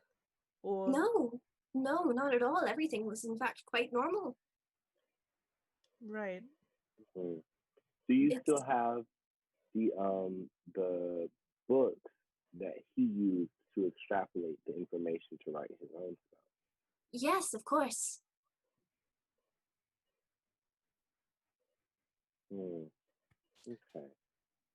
Well, I definitely would like to go through at least some of them, see if there could have been, a one that wasn't carried over, so to speak. Mm-hmm. Perhaps, absolutely. I keep everything that I've written myself here. I keep it in this area. So whatever you would like to read, you are free to. Okay, thank you. Of course, of course. When Dawn was your student, did she make a book like that? Oh, she was only. She was in my care as a charge, but she was not my student. Some of the things that she knows are things that she may have picked up here and there, or simple cantrips that were, just a flick of the hand, something easy to get her to stop pestering with her questions. But she was never a formal apprentice the way that Reed was. But she wanted to be, right? Ooh, well, yes. That's not entirely uncommon. Their magic is fascinating, of course. You would know there were many young mice who were interested in being a mage's apprentice. Of course, after Reed's accident, all of that interest has gone right down to zero. So these things are a little more peaceful here recently, at whatever the cost. But as far as I'm concerned, I don't think that my teaching would have assisted Dawn in much of any way that she may have needed. She sort of took upon her own talent. Okay. Joelle? If you could just lead us to the text that he was looking through, we could just do some. We have a little bit of research to do and probably some stuff to convene over anyway. So, Absolutely. Well, right this way. When he turns, all of the bells that were hovering sort of like clatter to the ground as he lets go of his control on them and turns and leads you further into the library. And you are taken through this sort of little labyrinth of these just rows and rows of books and handwritten scrolls. All of them look entirely handmade.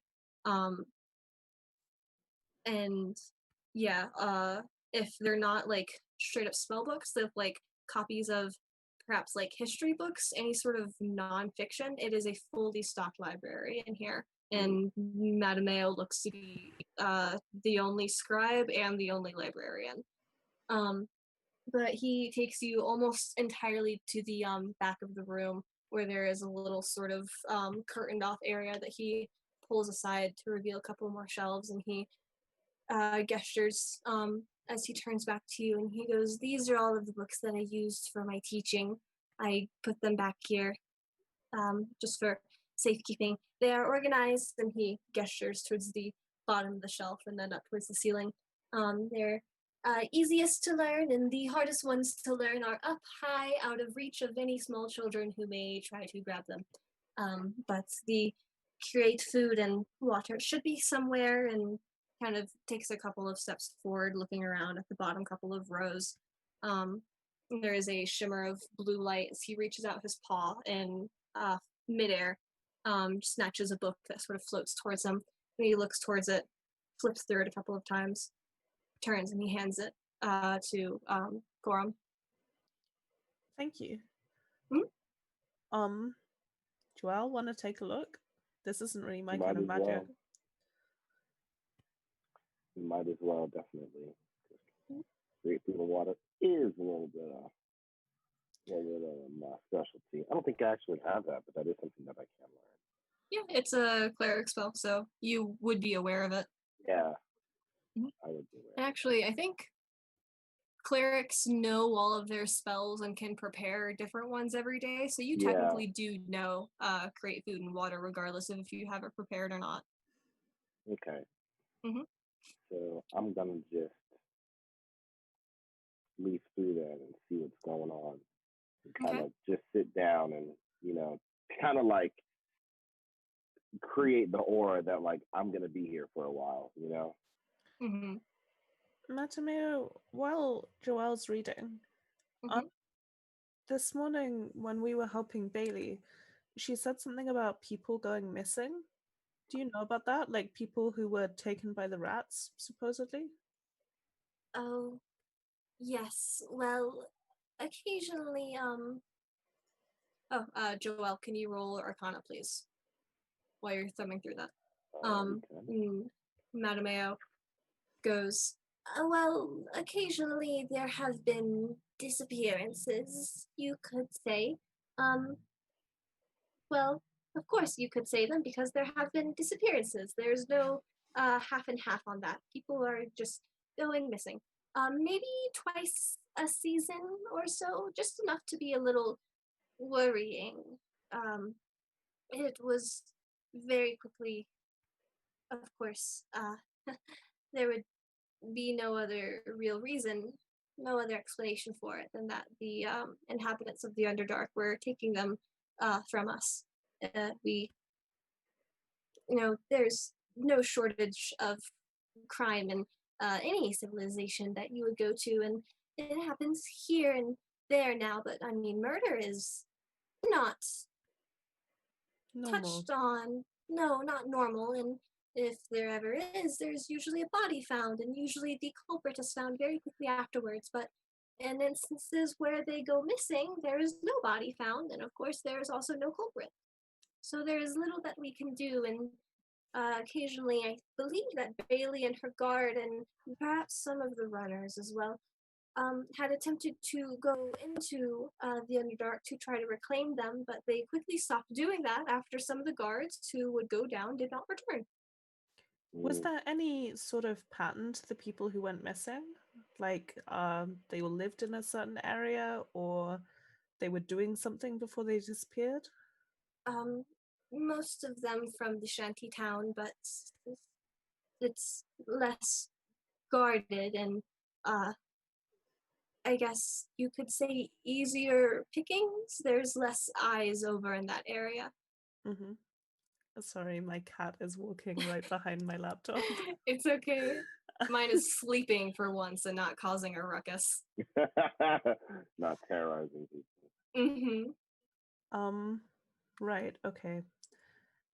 So like they were taken from a shop from in town? Yes. Just a And no few one days go by with no sightings. The house is checked. It is empty. Sometimes there is sign of a struggle. Sometimes there is not. Um, often strange. yes, indeed. Often many of their personal effects are missing as well. Of course. As though they packed before they left? Oh well, we assumed more as though they had also been robbed at the same time that they had been abducted because resources are scarce and the rats will try to take from us whatever they really can, Mm-hmm. be it food, water, people.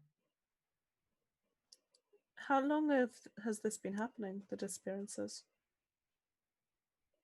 A good number of seasons at this point, perhaps 10, 15.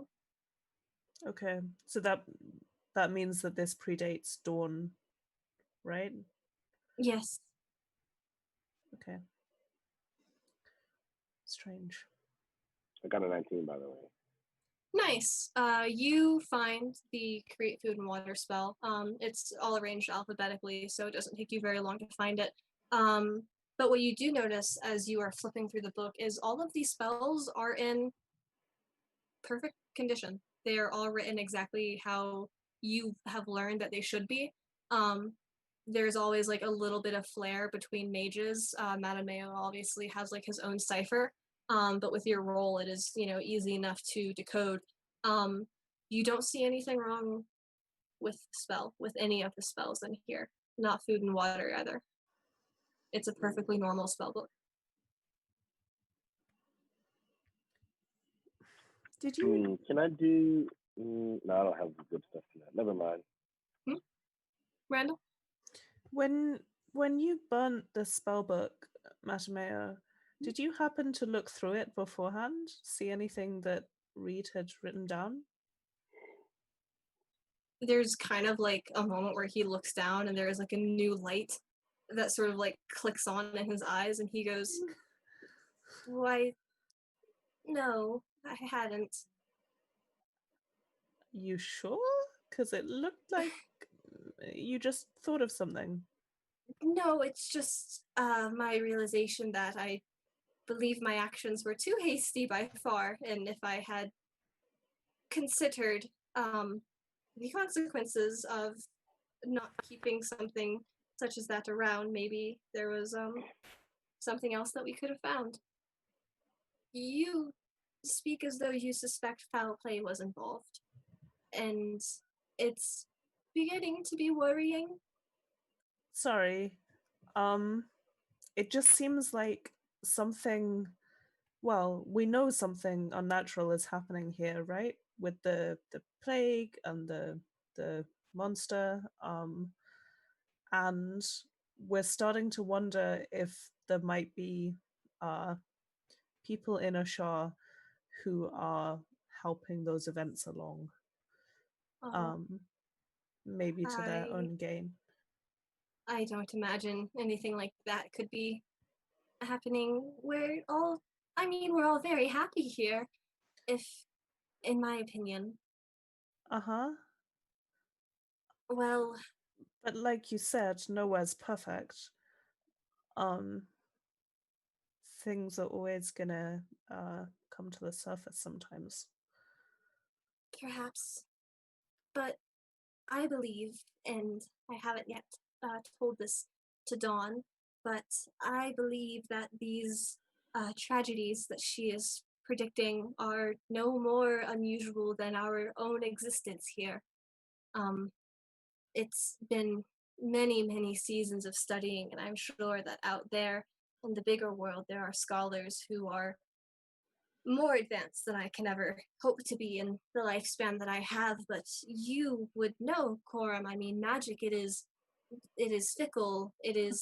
is dangerous it is, as natural as it is unnatural. If something such as that can bring about our awakening, then it is to no surprise to me that it could bring about our destruction as well.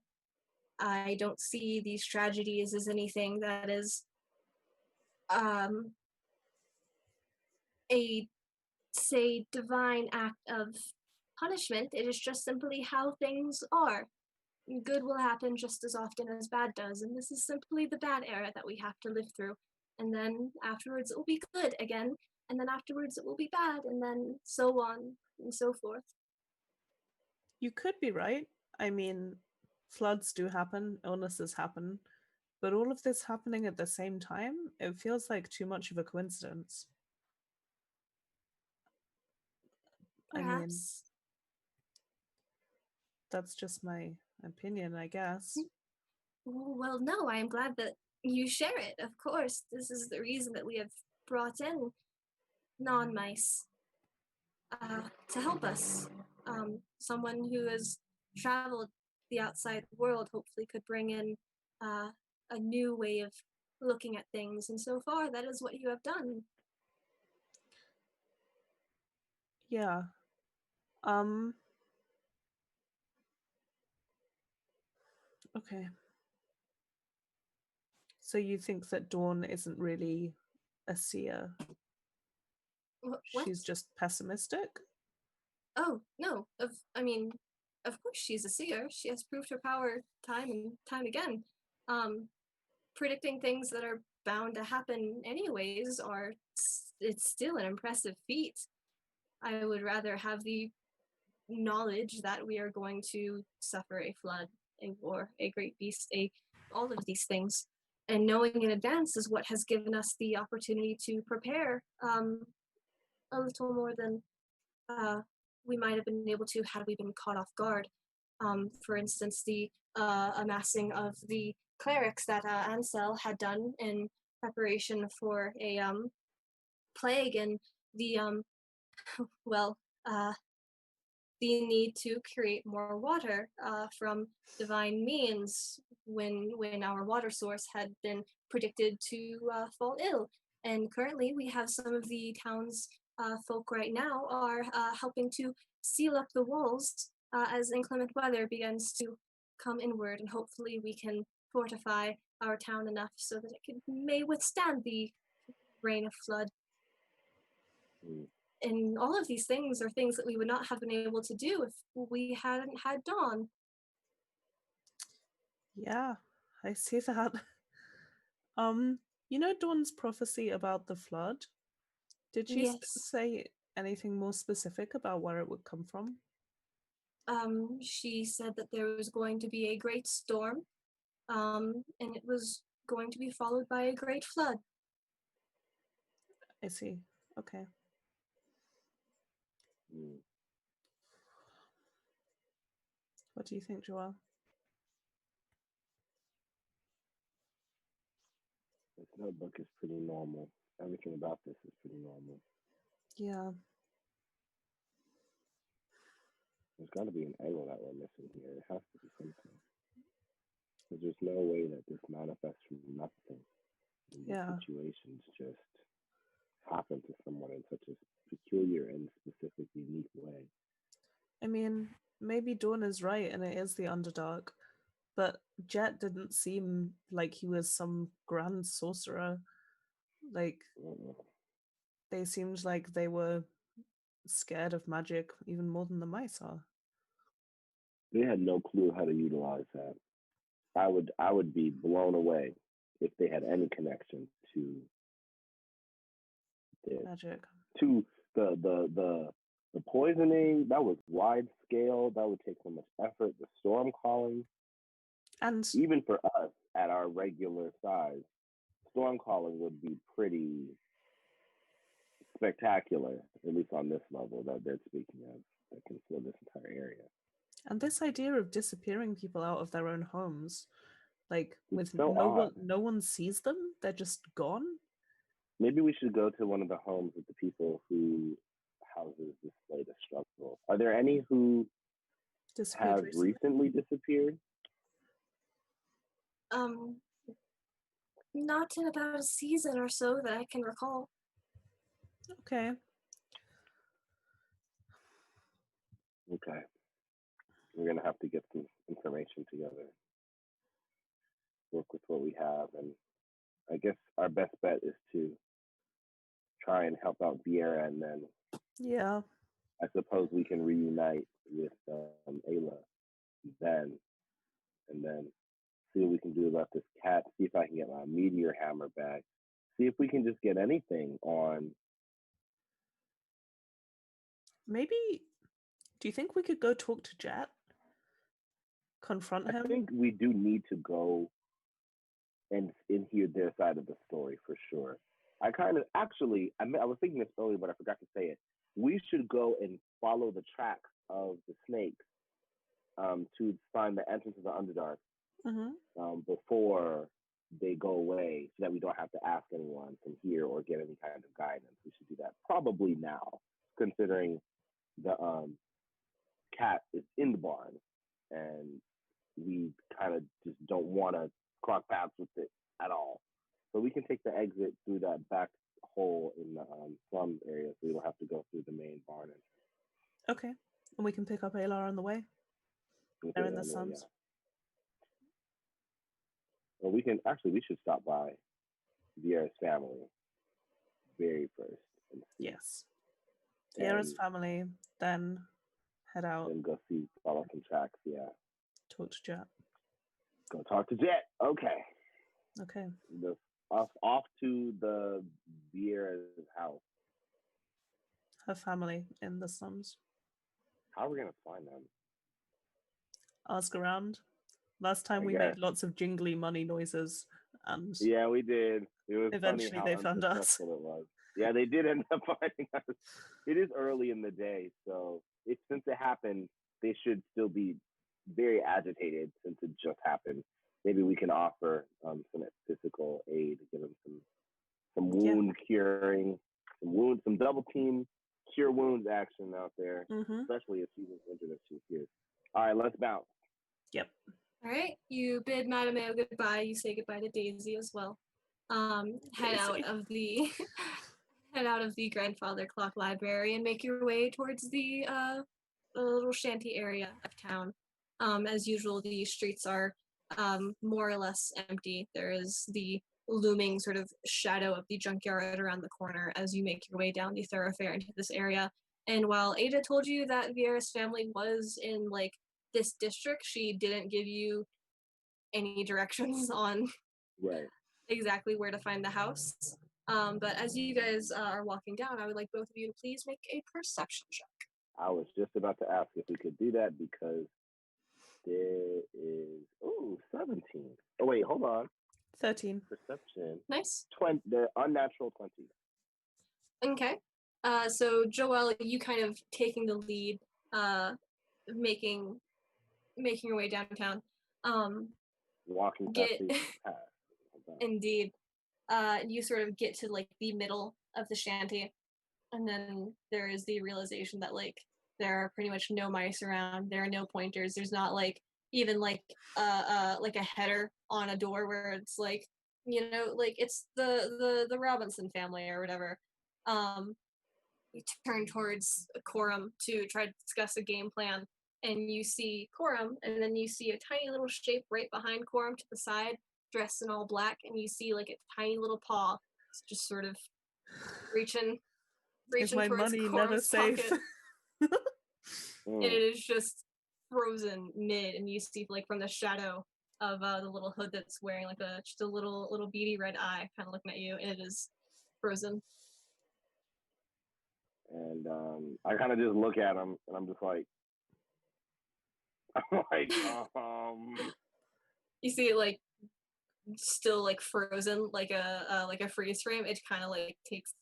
Hey, wait. We know Aubrey. Wait. You know Aubrey? Yeah. We were the people who turned up and juggled donuts for a while. You might have heard about that. Bramble told me about you. Mm-hmm. We still have some cookies left. Would you like one? There's a lot of them. Yes. Okay. Joelle, Bribe the we still child with have? cookies. What's the good ones we still have? We still have danishes. I can't believe it's only been a day. I was literally thinking, wait, they might be bad. It's Yeah, literally it's not. one day. Yeah. They're all fresh. Our life So is so confusing. Campaign I'm started in feeling what, benevolent. March? Yeah. I will break off part of one of the cherry danishes. Did I get yes, one of the cherry danishes. It was cherry and apple because I based it off of the ones that we sell at my Yeah. job. I was thinking because I was like, I remember neither of them were straight up cream cheese danishes. Wait. Also, like, okay, we can discuss that later. I remember that. But anyway, What? every time the cherry one, and I'm like, Okay.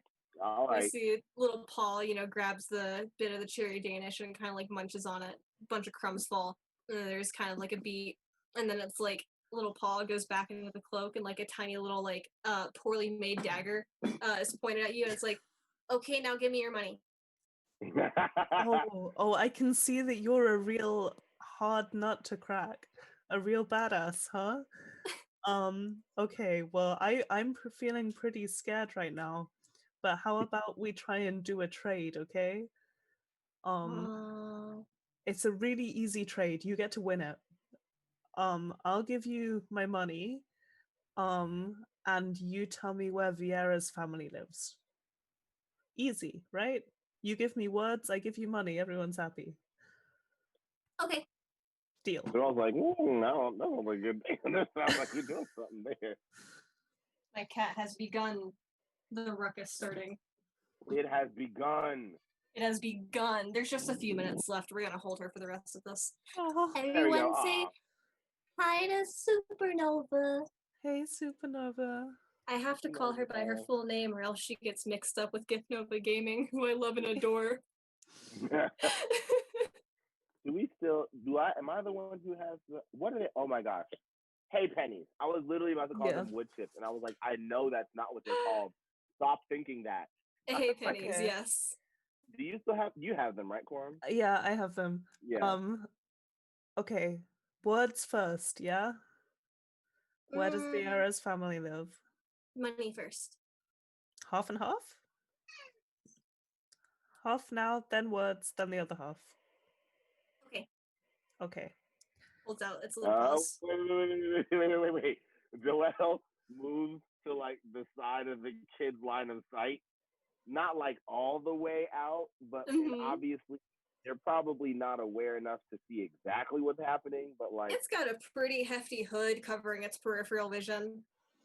Yeah. So kind of just like get to where if you make a fast motion, I will literally just grab your neck and just be like yoink, grab you by that and be like, yeah, no. This is right Okay. there. Well, Corum, how much do you hand over? Corum has 100 halfpennies, so he's gonna try and be crafty and hand over like 20 halfpennies now as half. Okay. The little paws close around the halfpennies and sort of counts them, tucks them into a little pocket, and the little mouse goes, okay. Vieira's family. I don't know. And he turns and runs straight into Joelle's legs. It's literally bam. And then Joelle, it's literally like just, no sudden motion. Neither of us jump. He just does it. And then Joelle just kneels down. The princess kneels straight down and then picks him up under his arms and then goes up and is like, okay, so where's Vieira's family? Straight, no sudden moves, literally just like, okay, now that that's over. You can kind of see now, like, without the shadow, the little mouse's facial expressions, and it's just a very, like, tight grimace. And he crosses his arms and he goes, I don't know. So you really not know? I really don't know. It's not nice to make deals that you can't keep. Well, is there no honor among thieves? Look, I don't know everything. Okay. Do you know who Vieira is? No. Do you know who would know? Is there like Aubrey knows everything. That is true. That makes sense. Okay. And then Joel puts him under his arm like a football and is like, well, since you were being annoying, point us to where Aubrey is. Even though we already know, I'm just kidding. He's kind of like kicking his little legs in protest. And he kind of like takes a minute and then goes limp like a piece of luggage. And he goes, she's in the hidey hole. Okay. Like, okay, thank you. And then we start walking over there. No, you have to put me down first before we get there because she can't know that I got caught. Oh, so now you're we right. have to keep a secret, huh? I see how it is. You lie to us, but we have to lie for you, huh? You don't have to lie for me. Just let me go, and it'll be fine. Oh, right. How about we have a new deal? If you give us, let's see, 10 hay pennies, we'll let you go. Okay. Okay. And I think that's great. He reaches into the little bag on his hip and pulls out just like a handful of like maybe like 10, 15, 20 little hay pennies and stares at the pile in his hand for a really long time and then starts counting like 1, 2, and Joel's like, 3, you know what? 4,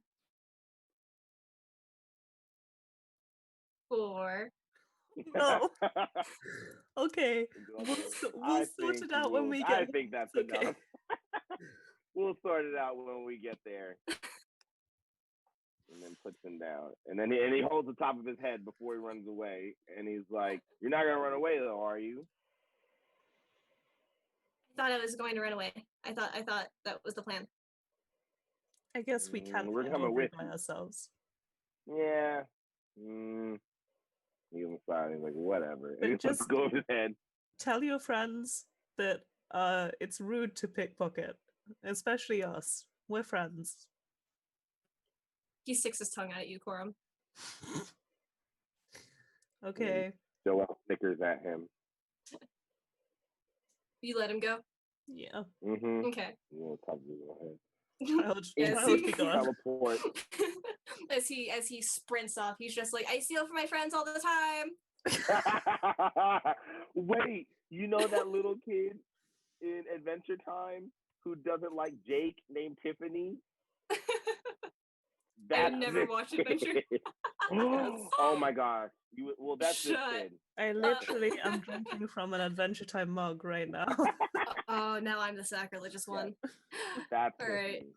So you guys make your way over to the entrance of the rotted wood. Mm-hmm.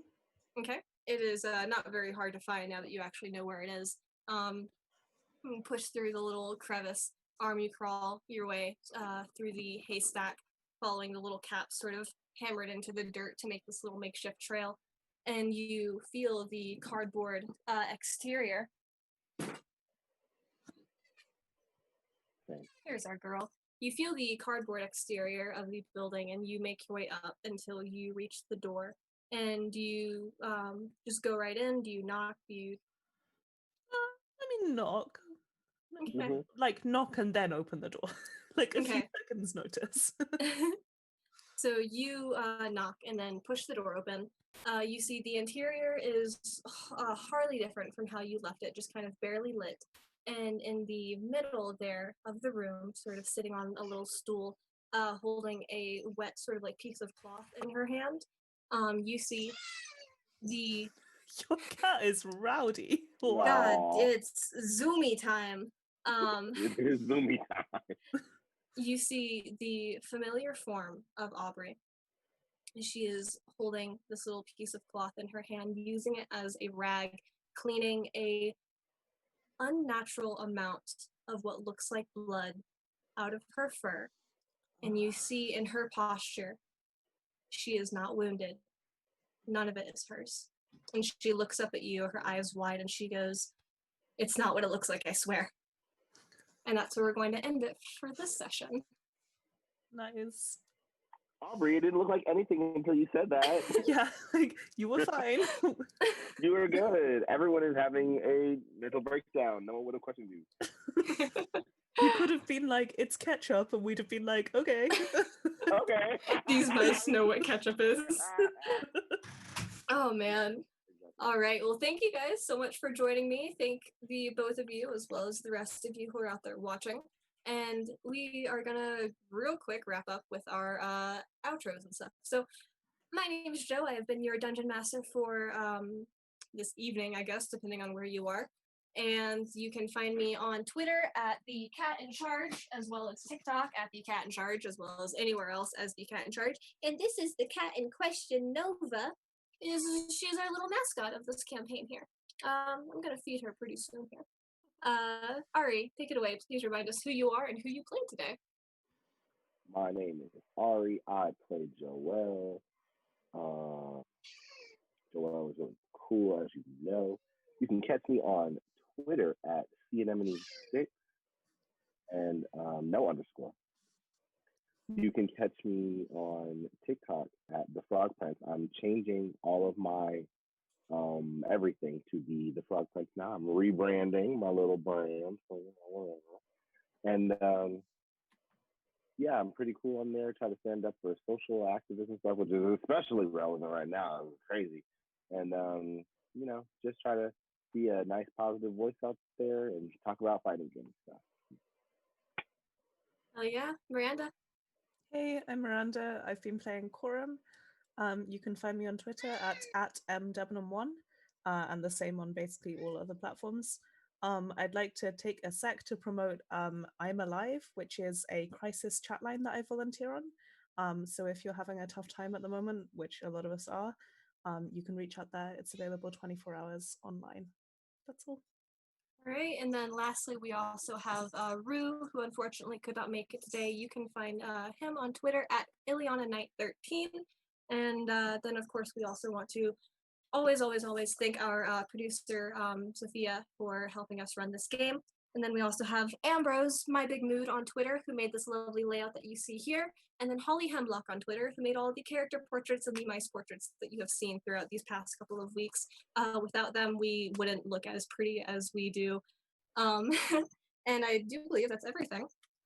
So in that case, we will see you guys in 2 weeks. Lord giving. Let me see where that is going to be. I think it's going to be in June now, actually. It is definitely going to be in mid-June. Oh, that is. 12th? So not the 5th, but the 12th is where you're going to see us next. Yeah. Same time, same place. Episode 6 of Mousecapades. We're almost done, you guys. Thank you for joining us so much. Have a good night. Goodbye. Bye. Goodbye. See y'all.